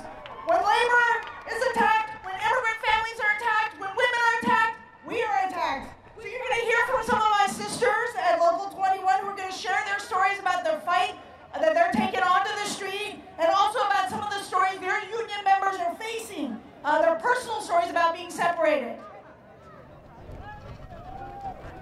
Hi, good morning and good afternoon. My name is Toto, the organizer for Unite Here Local 2 in San Francisco and in San Mateo County. We are 280,000 hospitality workers who live and work in the U.S. and in Canada. We are the Immigrant Worker Union. We came from all over the world: South Africa, Latin American, Europe, and Southeast Asian, to name a few. We are Muslim, Buddhist, Christian, Catholic, people of faith, non-religious, religious people. We are gay, lesbian, straight, LGBT community, name a few. We are all belong to a place called Union. We go to work every day to clean hotel guest room, to wash dishes, to cook a good meal, and to serve the guests. We do it with pride. We do it with pride. And we do it for our families, and we do it for our community. Together we fought back and continue to fight the injustice at work, the division that the bosses tried to create among us. We fought for language that promote hiring more African American, so our brother and sister into the hotel jobs. We fought for the toughest job protection language for immigrant workers to take the time as it needed to be able to adjust their immigration status. We did not do this alone. We did it with you, our people, movement family. Because our sweat and hard work, the hotel industry took in $550 billion in 2016. We know that number growing every minute and every day. We say this year, 2018 is our year. It is our year. Hotel workers across the U.S., together with you, our movement families, we will take the street, our fight to the street of America. We have a few messages for Trump and his billionaires friends. We will stare down your fear tactics. And you may think that you succeed in separate our family now. It's only temporarily. But soon we will be united back together. We will be much stronger because we are the people family movement. We will take, that's right, we will take you and your billionaire friends. We are fighting back, Trump. We're gonna shut you down because we are the people power.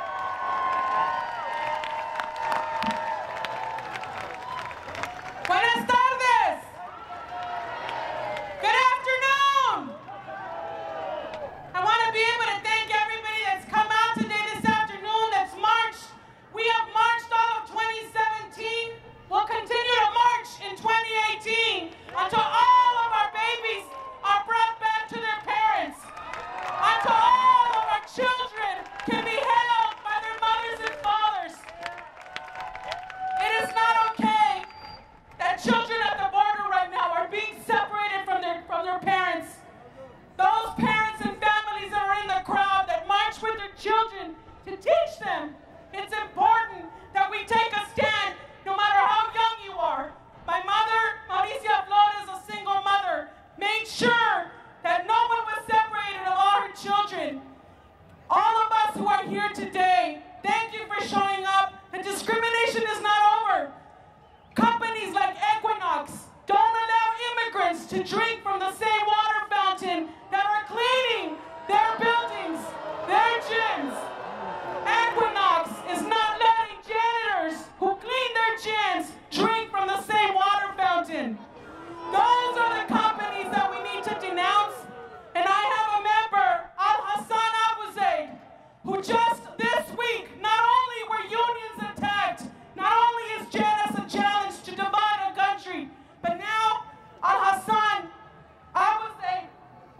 be speaking about the separation of his family and is now being told they will not be able to be together. Please give this brother an opportunity to say his words. Our member of SEIU Local 87.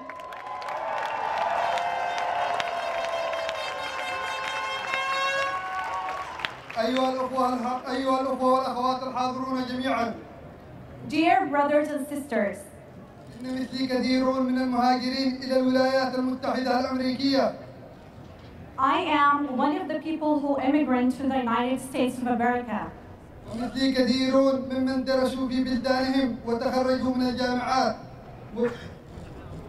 I am one of many others who studied in their country and graduated from university.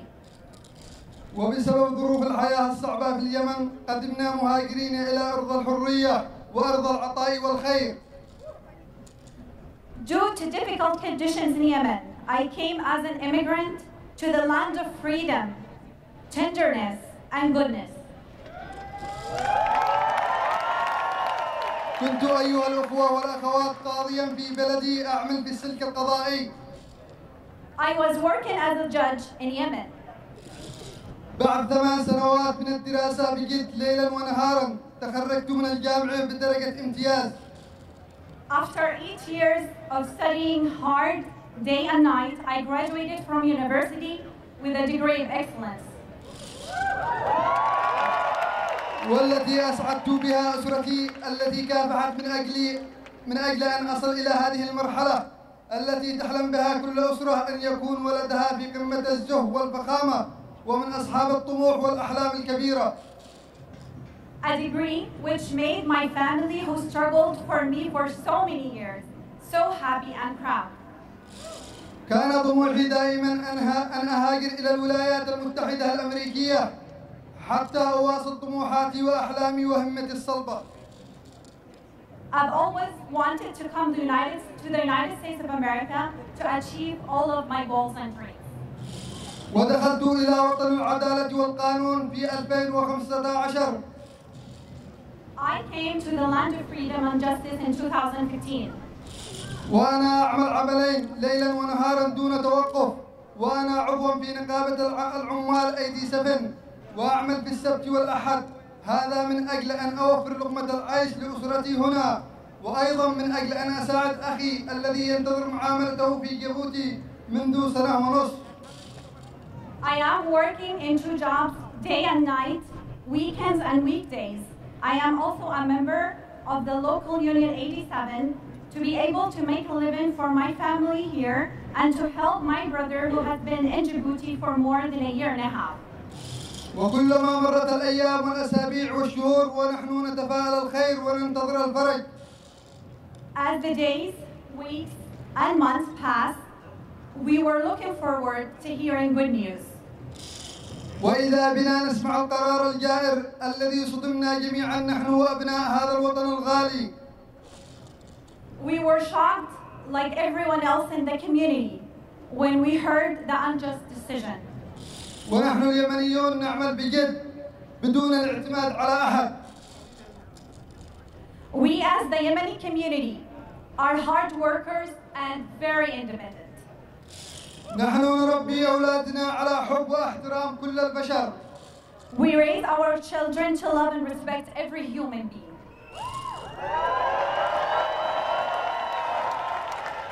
كم من أناس الآن منتظرين فيزا الدخول في جيبوتي وماليزيا ومصر وغيرها من الدول. A lot of families have been waiting for visa entry for more than a year and a half in Djibouti, Malaysia, and Egypt, and other countries. أيها الحاضرون إن أخواننا اللاتينيون فصلوا عن أبنائهم. We stand with our Latino brothers and sisters who were separated from their children. يجب علينا أن نقف جميعا صفا واحدا للمحاربة من أجل حقوقنا وحريتنا. We should all stand together to fight for our rights and freedoms.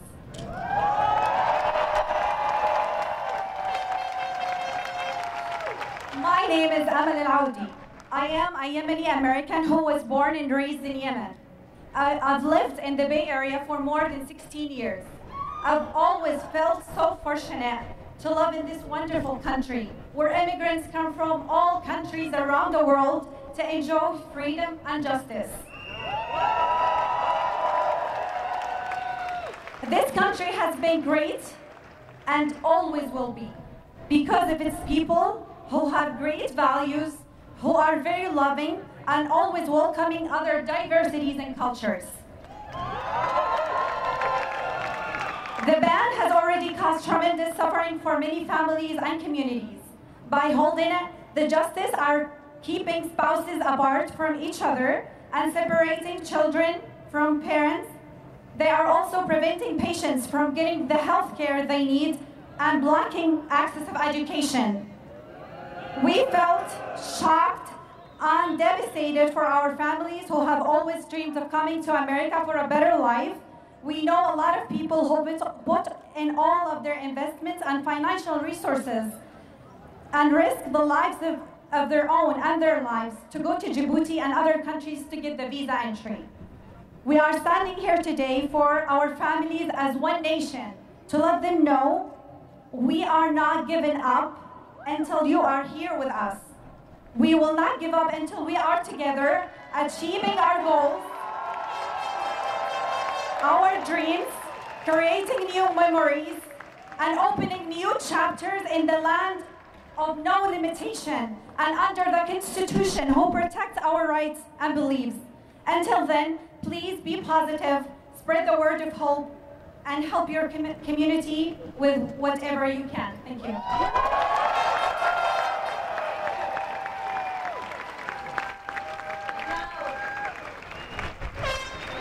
And now we have Rana Abdel Hamid from Malika and Amnesty International and Mokhtar Mohammed from Gemini American Association of the Bay Area. Hey y'all, what's up? Assalamu alaikum wa rahmatullahi wa barakatuh. Where are my people? Buenas tardes. My name is Rana Abdel Hamid and I am a Muslim, an organizer, and the child of two beautiful Muslim immigrants. I'm also the board member for Amnesty International, a human rights organization. And for the past 8 years, I've traveled across this country teaching self-defense to women through a grassroots nonprofit called Malika. This week, when the Supreme Court made a decision to uphold the ban, they invoked a national security narrative that is dangerous, that is dehumanizing to Muslims, and emboldens Islamophobes and makes more of us unsafe, both domestically and internationally. I grew up post 9/11 in New York City. I know exactly what this narrative does. It deports, it detains, it criminalizes my community indiscriminately. And let me tell you something about the community that we are banning. This community is so beautiful. Through Malika's organizing, I've spent so much time with Yemeni and Latina aunties who have sat me down in their kitchens and filled my belly with stories and tortillas and pita bread. And I have spent months and months in refugee camps. And in between Syrian debka and simmering tea, I learned stories and I have seen how these policies disproportionately impact the lives of women. We are banning immigrant, migrant, refugee, and asylum-seeking women who are survivors of wartime rape, domestic violence, and sexual assault. Women who have survived bomb blasts, whose educations and businesses have been disrupted, women who will be the first to wail over their babies' bodies, who are lost at sea and snatched at borders by ICE. They are beautiful and they are strong, and they have inspired me to stand up right here today and demand security for all of our people.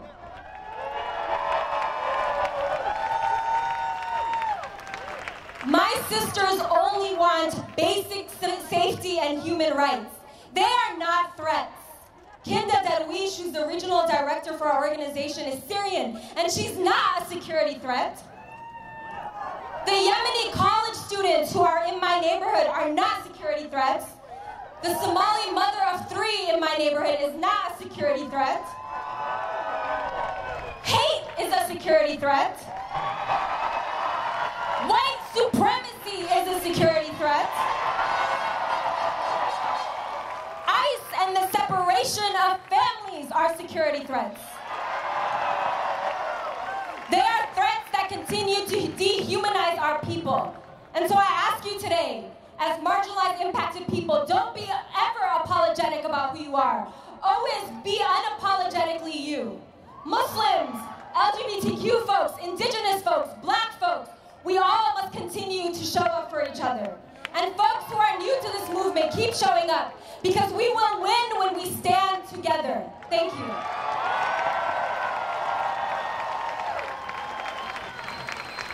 Hello, how's everybody doing? Doing great out there?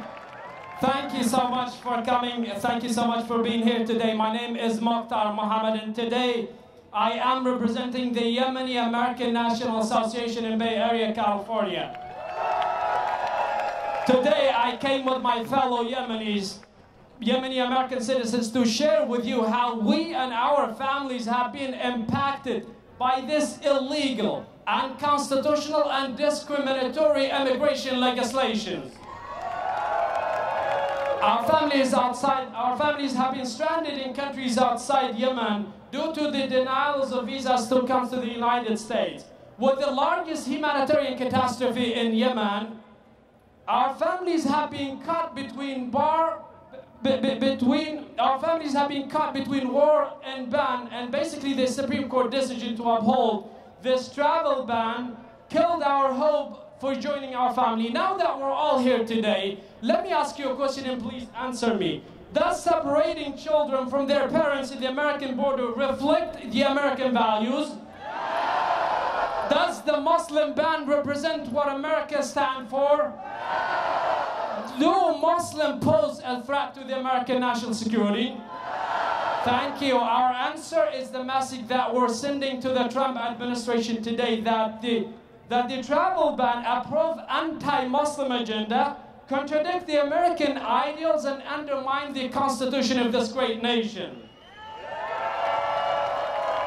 Our message to our government in Washington, D.C., that we as Muslims, as American citizens, we care for and love this country as much as you do.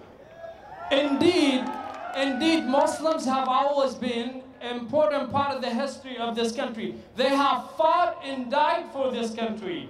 And being a country of immigrants is what makes the United States of America is one of the greatest nations on earth. I know we have a lot to say, but we do not have enough time. Finally, I want to remind you all that we all need to continue both legally and peacefully challenge these illegal, unconstitutional, and discriminatory legislation, because they do not only affect our families outside this country, but they do undermine our civil liberties as American citizens and destroy the social fabric of this great nation. Thank you all.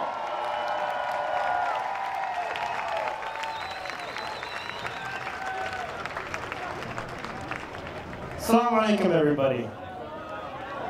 My name is Amir Al-Qadi, and I'm representing the Yemeni American Association.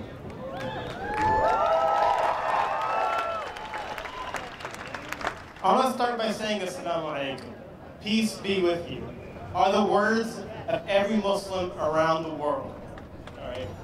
Islam is not, what the Trump administration is painting it to be. All right? Islam is a religion of peace. It's a religion of love, not hate.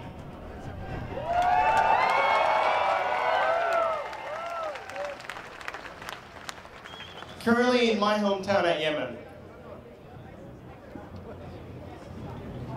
Okay. All right, will do. But currently in my hometown of Yemen, there are people, refugees to all around countries.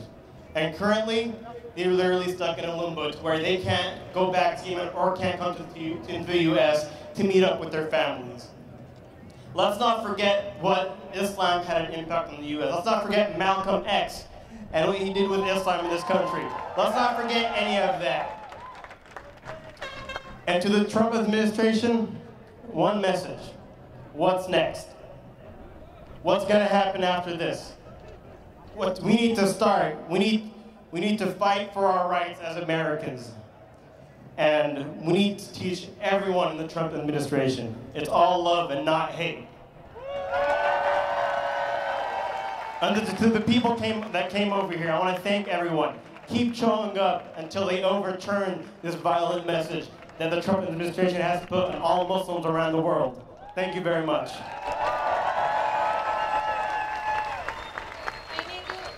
Testing.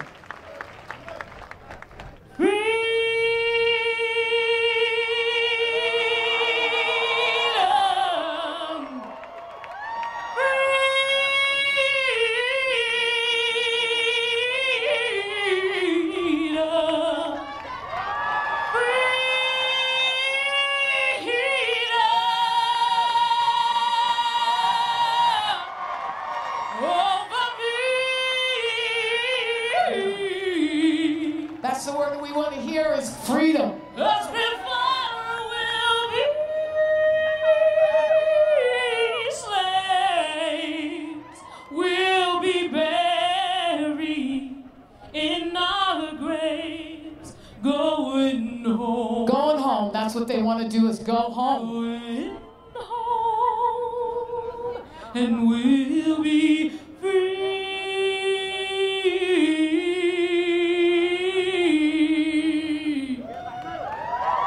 Let's put your hands together for Caleb Marin of the Mama Boys. I'm Alex Ewan, and this is bullshit. Rena. This is #1 fascism right here, and this is bullshit. This is bullshit, and we've had enough. Can I hear you say that? I want you to repeat me. This is bullshit, and we've had enough. Thank you. That's all I need to do. Because this is not okay. This is all about money and racism. This is all about not bringing brown people into this country because they may vote against you. This is all about the money that is spent with our incarcerated brothers and sisters, our black and brown brothers and sisters that are already incarcerated. This is about the incarceration of our families and our children. It's all a money game, and I've had a fucking enough. We should be in the streets like this all the time. Every single minute, we should be thinking about something that we can do to make the fucking change. I'm sorry for the little ones out there because I'm a potty mouth today. Really sorry. I'll give you $1 later, but hey, we should be in the streets, blocking off the streets. We should be sitting out at noon on Fridays in the middle of market. We should be sitting somewhere where our voices are heard. Disobedience. That's where we need to start showing civil disobedience.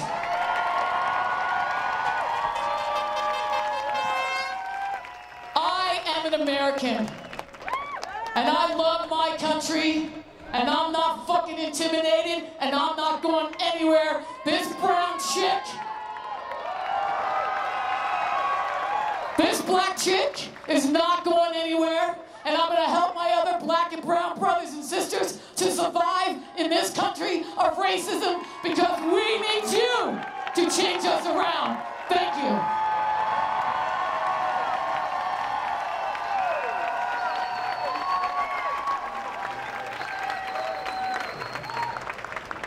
Thank you so much. Now we have Annie Rivera from Galería de la Raza.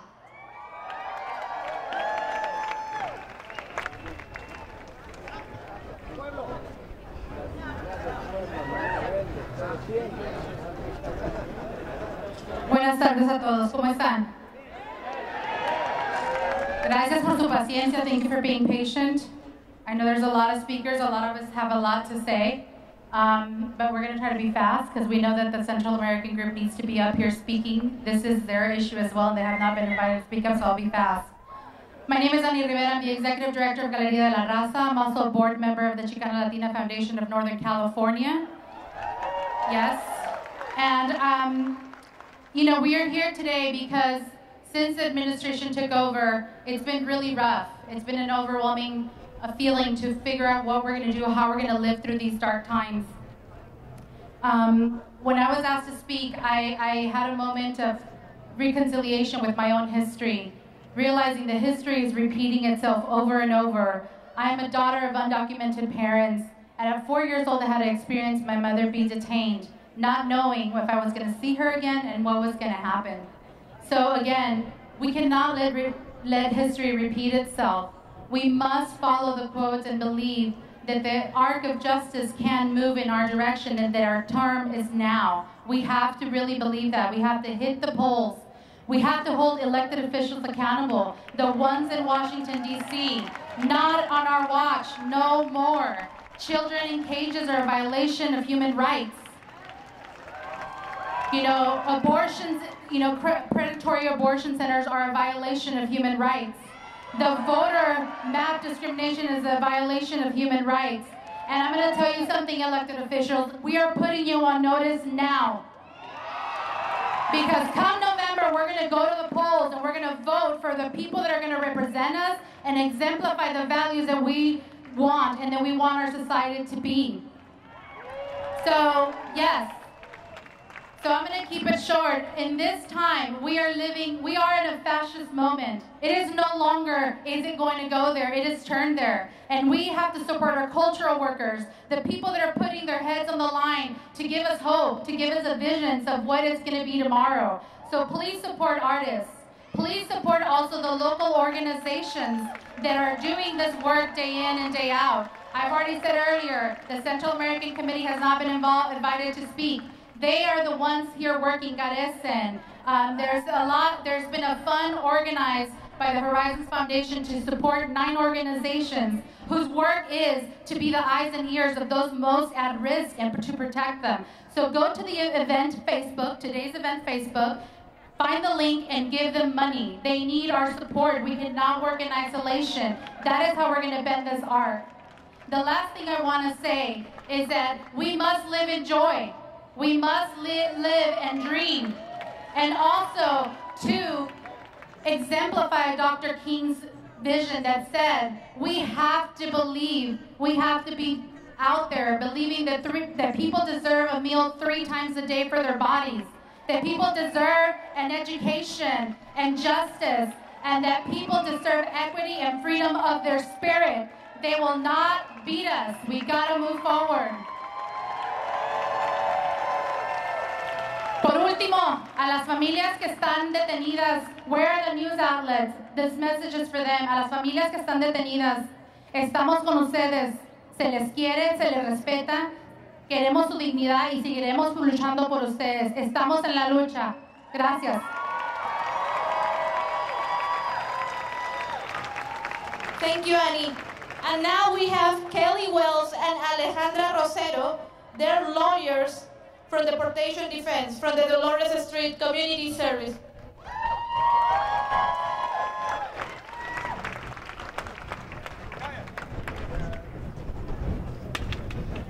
¿Cómo estamos, compañeras y compañeros? Good afternoon, San Francisco. I'm Kelly Engel Wells. And I am Alejandra Rosero. And we're attorneys with the Deportation Defense and Legal Advocacy Program at Dolores Street Community Services here in San Francisco. We represent adult men and women, most of whom have lived in the Bay Area for many years, who are being held in ICE custody in local jails. Every week, ICE arrests parents right here in San Francisco, locks them up, and deports them away from their children. One of the fathers our program represents is Raul. Raul has lived in the United States for 3 decades and has been separated from his wife and 3 children for more than 1 year. You might have heard of him as his daughter Alexa, who recently turned 15, made national news after she danced her quinceañera in front of the detention center. Since then, Raul was transferred to a detention center in Colorado, far away from his family. Another of our clients, Maria Rodriguez, who is currently detained in Contra Costa County Detention Facility, lived in Phoenix, Arizona for 28 years, had 3 U.S. citizen children, and founded her own janitorial services company before winding up in ICE custody in Richmond. Maria wants all of you to know that even from inside prison walls, ICE detainees know that you are standing up for them. These are her words. Hace 2 semanas vi en las noticias que anunciaron una política de cero tolerancia bajo la cual llevaban a los padres arrestados y les quitaban a sus hijos. Gracias a Dios, muchos ciudadanos de este país no están conformes con esta brutalidad. Hace unos días vino mucha gente a manifestar a la cárcel donde estamos. Siempre que hay manifestaciones nos encierran en las celdas para que no escuchemos. Pero igual nos da ánimo saber que hay personas luchando por nosotros. Escuchamos a la gente desde afuera diciendo que luchemos porque no estamos solas. Cuando vi la noticia de la frontera sentí dolor por estos padres y sus hijos, pero también sentí dolor por la separación que estoy viviendo con mis propios hijos. Esta política de cero tolerancia puede ser nueva, pero la separación de familias siempre ha sido el resultado de estas leyes de inmigración de este país. Lo veo cuando me separaron de mis hijos en Arizona y lo vi hace 28 años cuando yo crucé la frontera y tuve que dejar a mi bebé con mi madre porque el viaje era muy peligroso. Estuve separado de ella por casi 30 años. Les mando este mensaje a todos los ciudadanos de este país. Si yo puedo aguantar 6 meses de cárcel para luchar por mis derechos y por una América completamente demócrata, yo sé que ustedes pueden lograr cosas que no se imaginan para cambiar este país. We want to ask all of you today to take up Maria's challenge and fight for a truly democratic America. Fight to end all mass incarceration. Fight to end deportation and private prisons. Fight back against criminalization of all Black and brown communities. Fight to abolish ICE.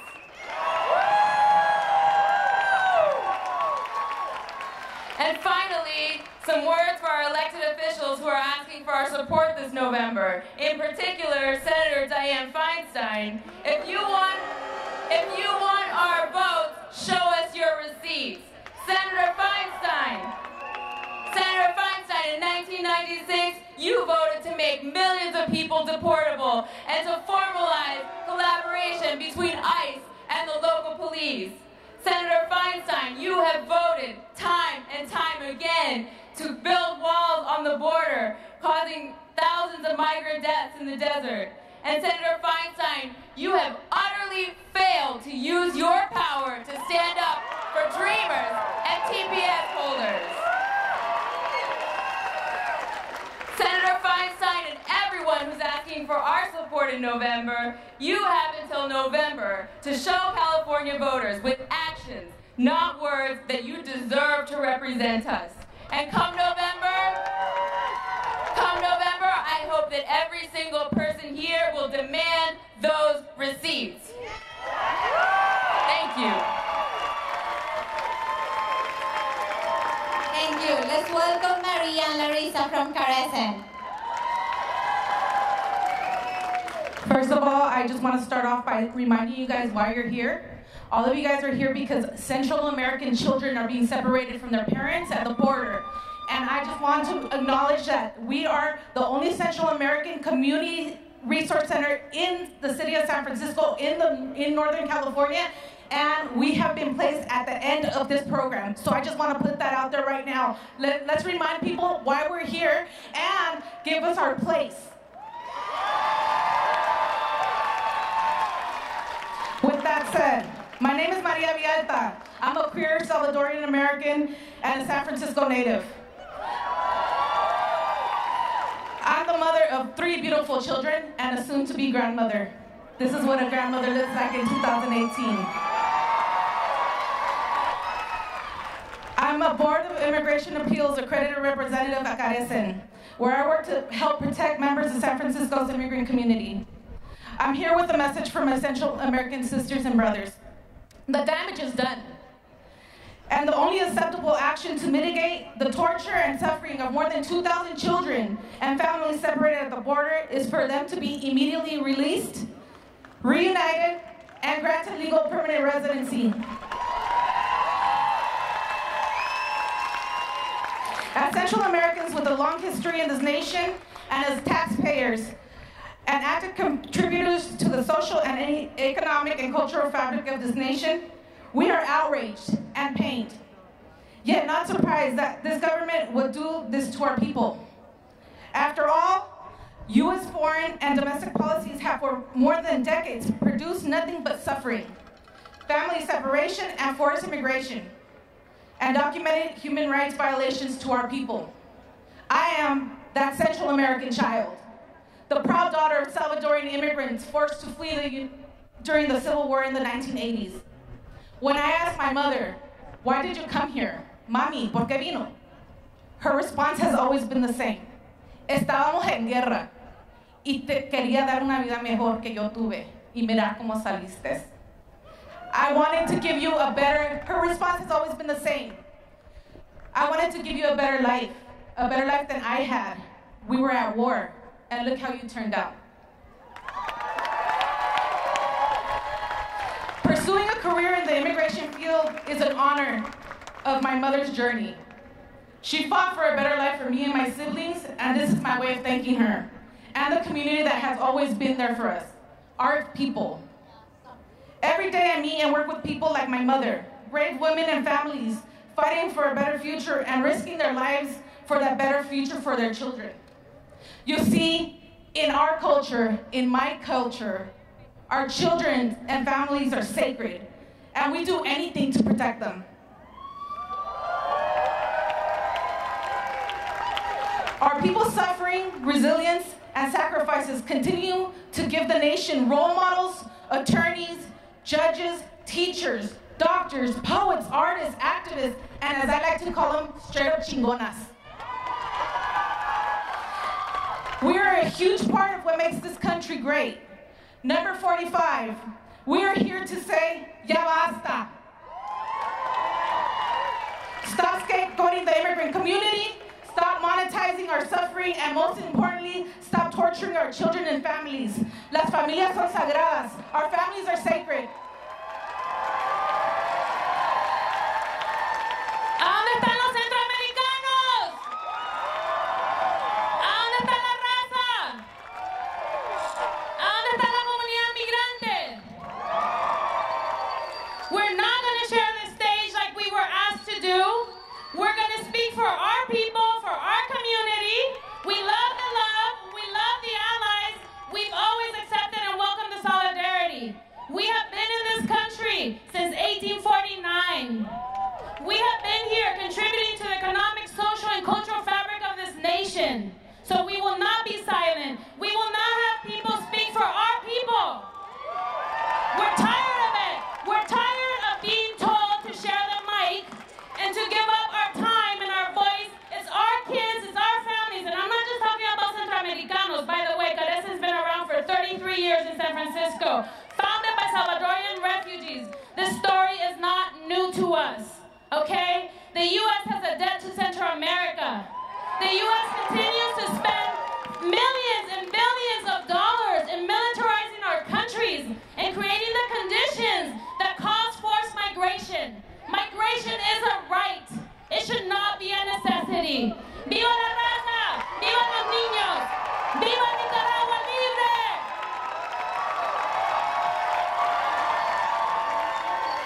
Thank you so much, Maria Larissa from Carecen. Now we have Joyce Nakamura, Mia Summers, Nikkei Sisters.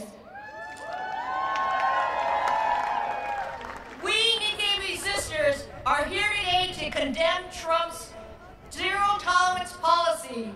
Trump's recent retreat to reunify families does nothing to alleviate the injustice of this policy, which will lead to the indefinite detention of entire families.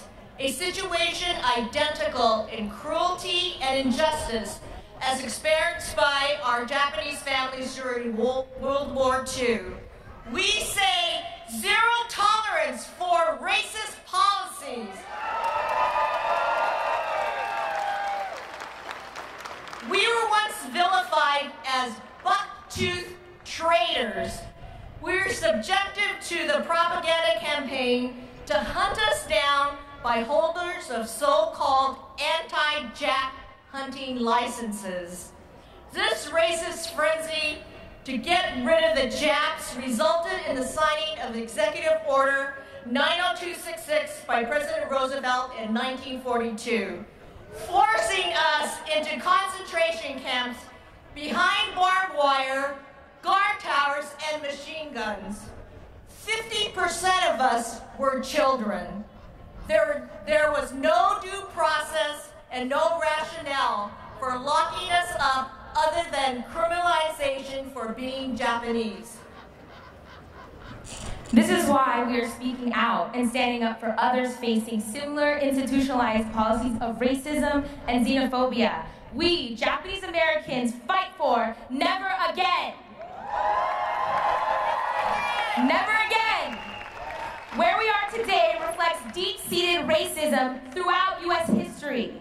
This is the legacy that indefinitely detained Chinese immigrants here at Angel Island, enslaved and sold black children, black bodies throughout the Western Hemisphere, that stole indigenous land, then kidnapped Native children, sending them to government boarding schools. This allows lead-filled water to be consumed by children in Flint. That protects murderers of black and brown children and has now led to the targeting and locking up of families from Mexico and Central America. We say when communities of color are under attack, we must.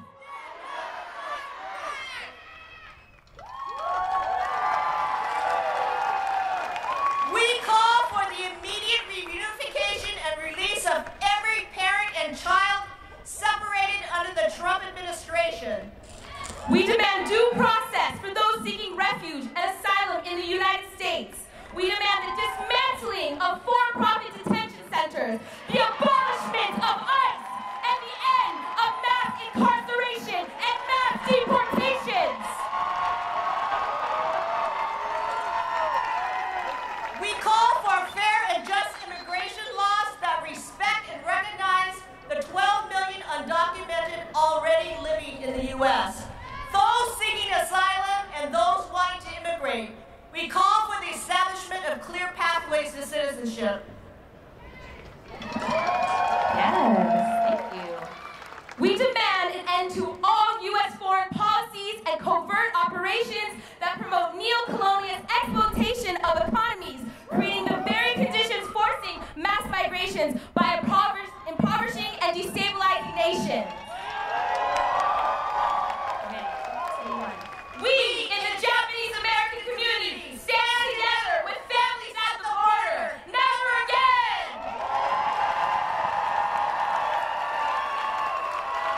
Thank you to the Gay Resistors. Now we have Sarah Bilou from the Council of... Settlers worked with the indigenous people. I know now that the settlers murdered indigenous people. I learned in school that this country was built on fair labor.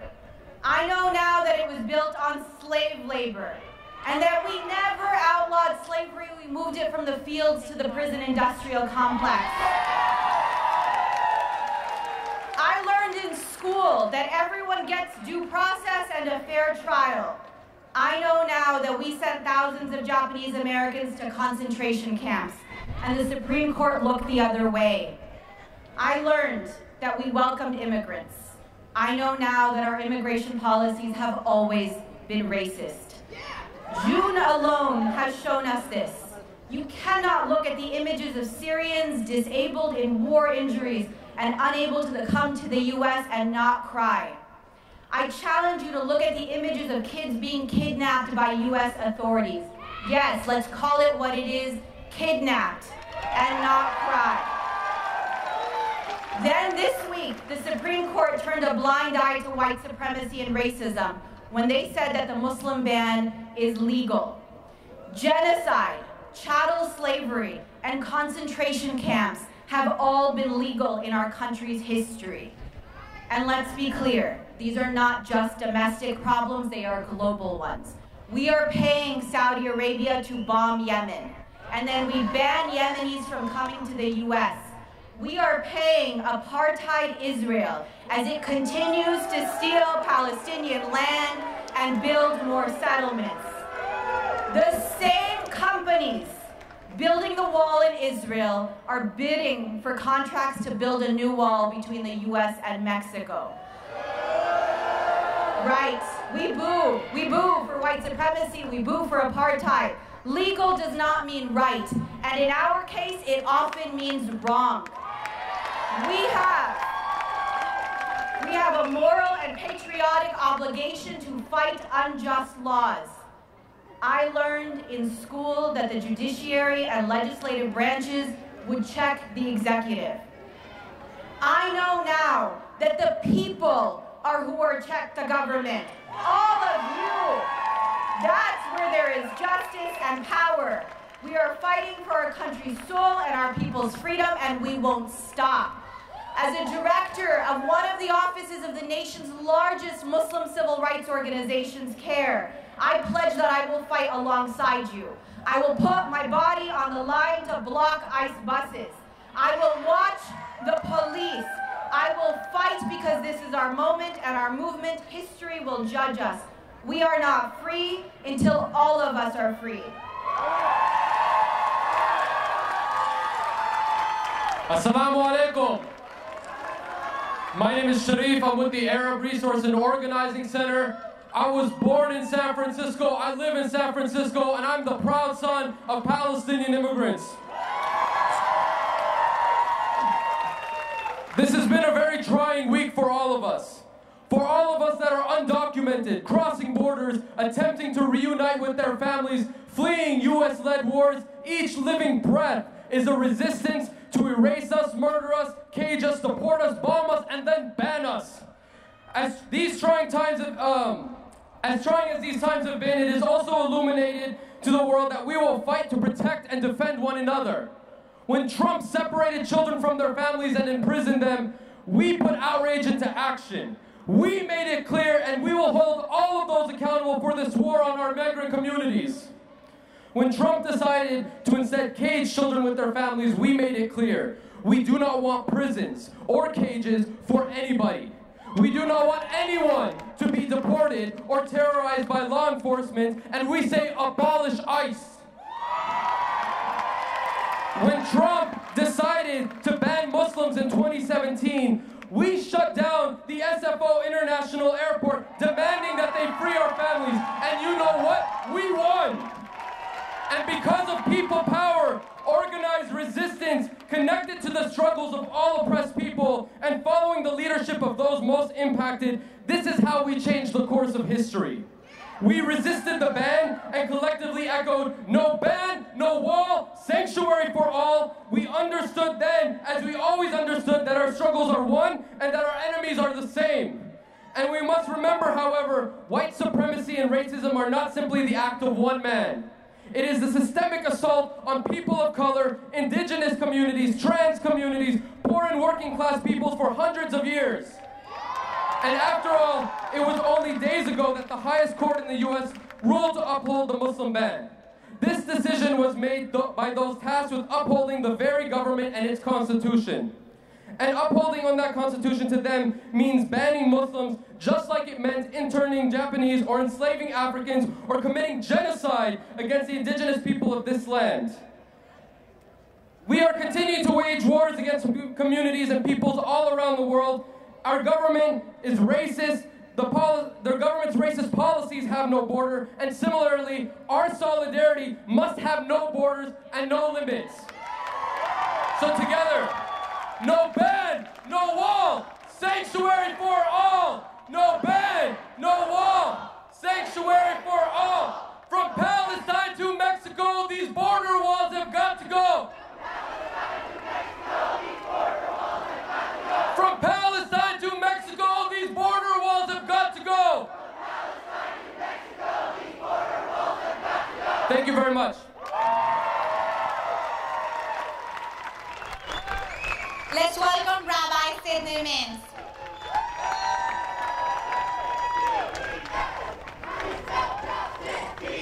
Thank you so much, my Muslim brothers and sisters. We stood in the airport with you against the Muslim ban, and we will continue to. As proud Jewish Americans. I would like to call attention to the people who have not been woke yet by blowing the shofar.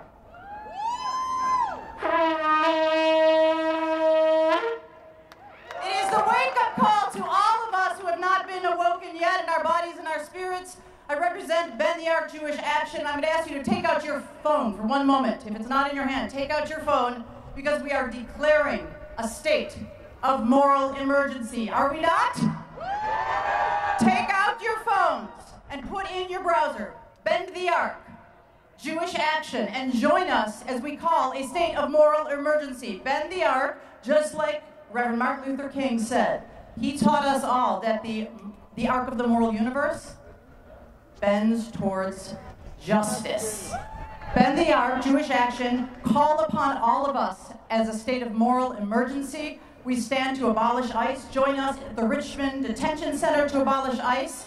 And join us as we gather together. And we invite you not just to turn the red states blue in voting, but we have to turn the states that are insane humane.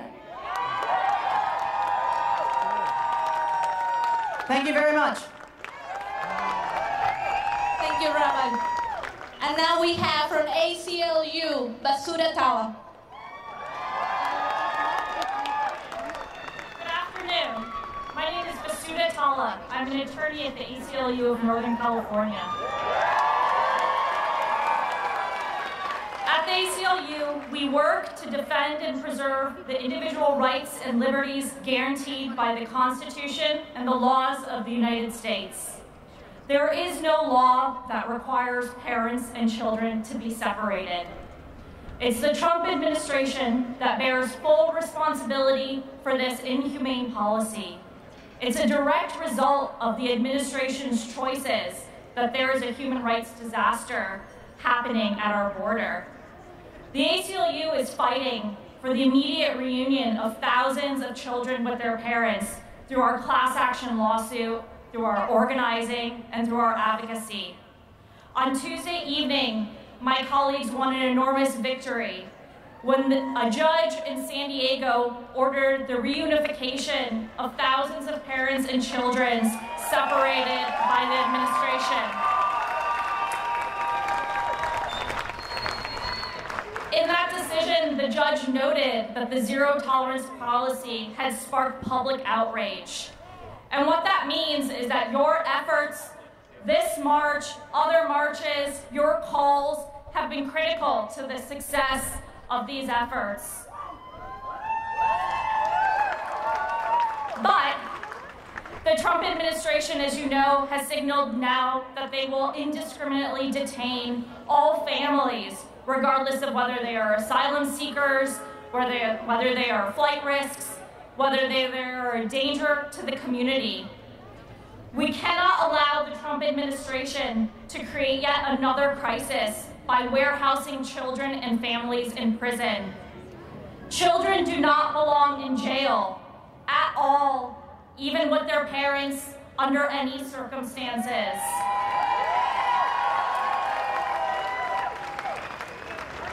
Federal prosecutors are complicit in the Trump administration's plan to criminalize asylum seekers.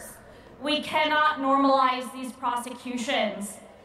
The ACLU has long opposed the federal criminal prosecution of immigration offenses.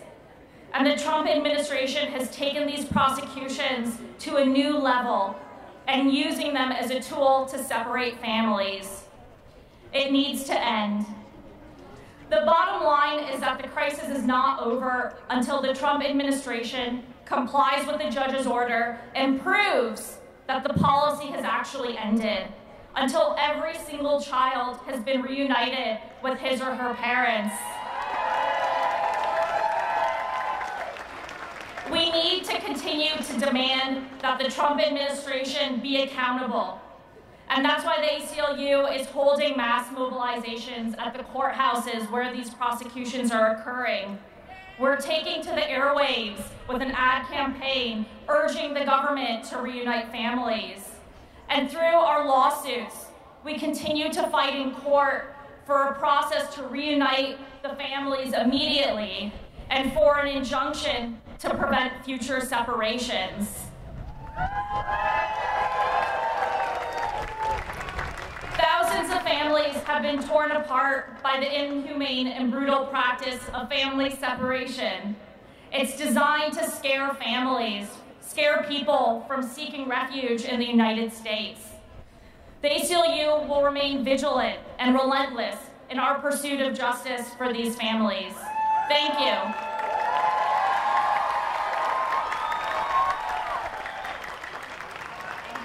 And now we have Barry Turner from Refuse Fascism. Thank you, and greetings to everyone here around the Bay Area and across the country who came out today for these very important protests. We have to face the bitter reality. Immigrants and refugees detained, mass detention camps being built, thousands of children separated from their parents, a Supreme Court on the verge of a solid fascist majority that could last generations. A fascist America is being hammered home before our eyes.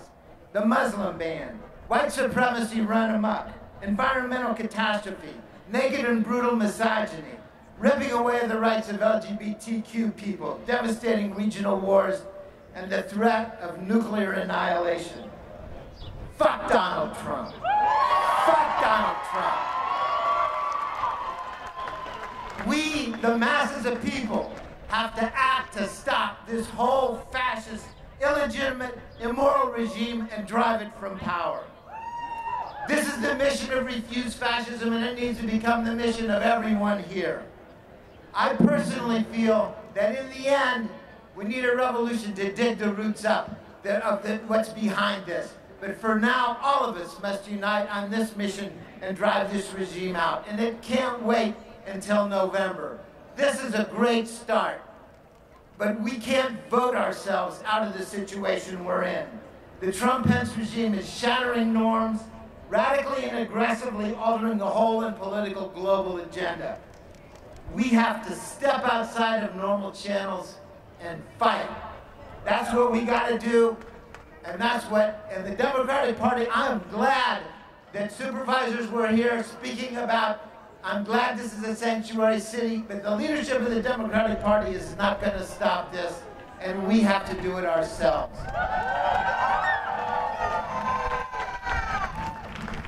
Finally, Refuse Fascism is calling for a protest next Saturday, 12 noon. Join with us at the San Francisco Federal Building. We're going to march. We're going to raise this demand all over town and all across the country. This nightmare must end. The Trump-Pence regime must go. In the name of humanity, we refuse to accept a fascist America. Thank you.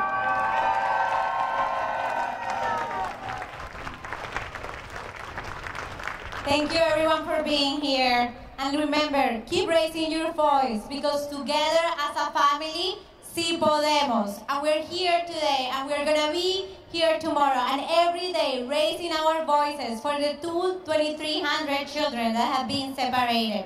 Remember, raise your voice, vote, keep calling members of Congress. And go to our Facebook and the link for this event. There is an immigration fund that we have created to keep supporting our families. So let's do it all together as a family. Thank you so much for coming here. Thank you for you guys that waited until 2 p.m.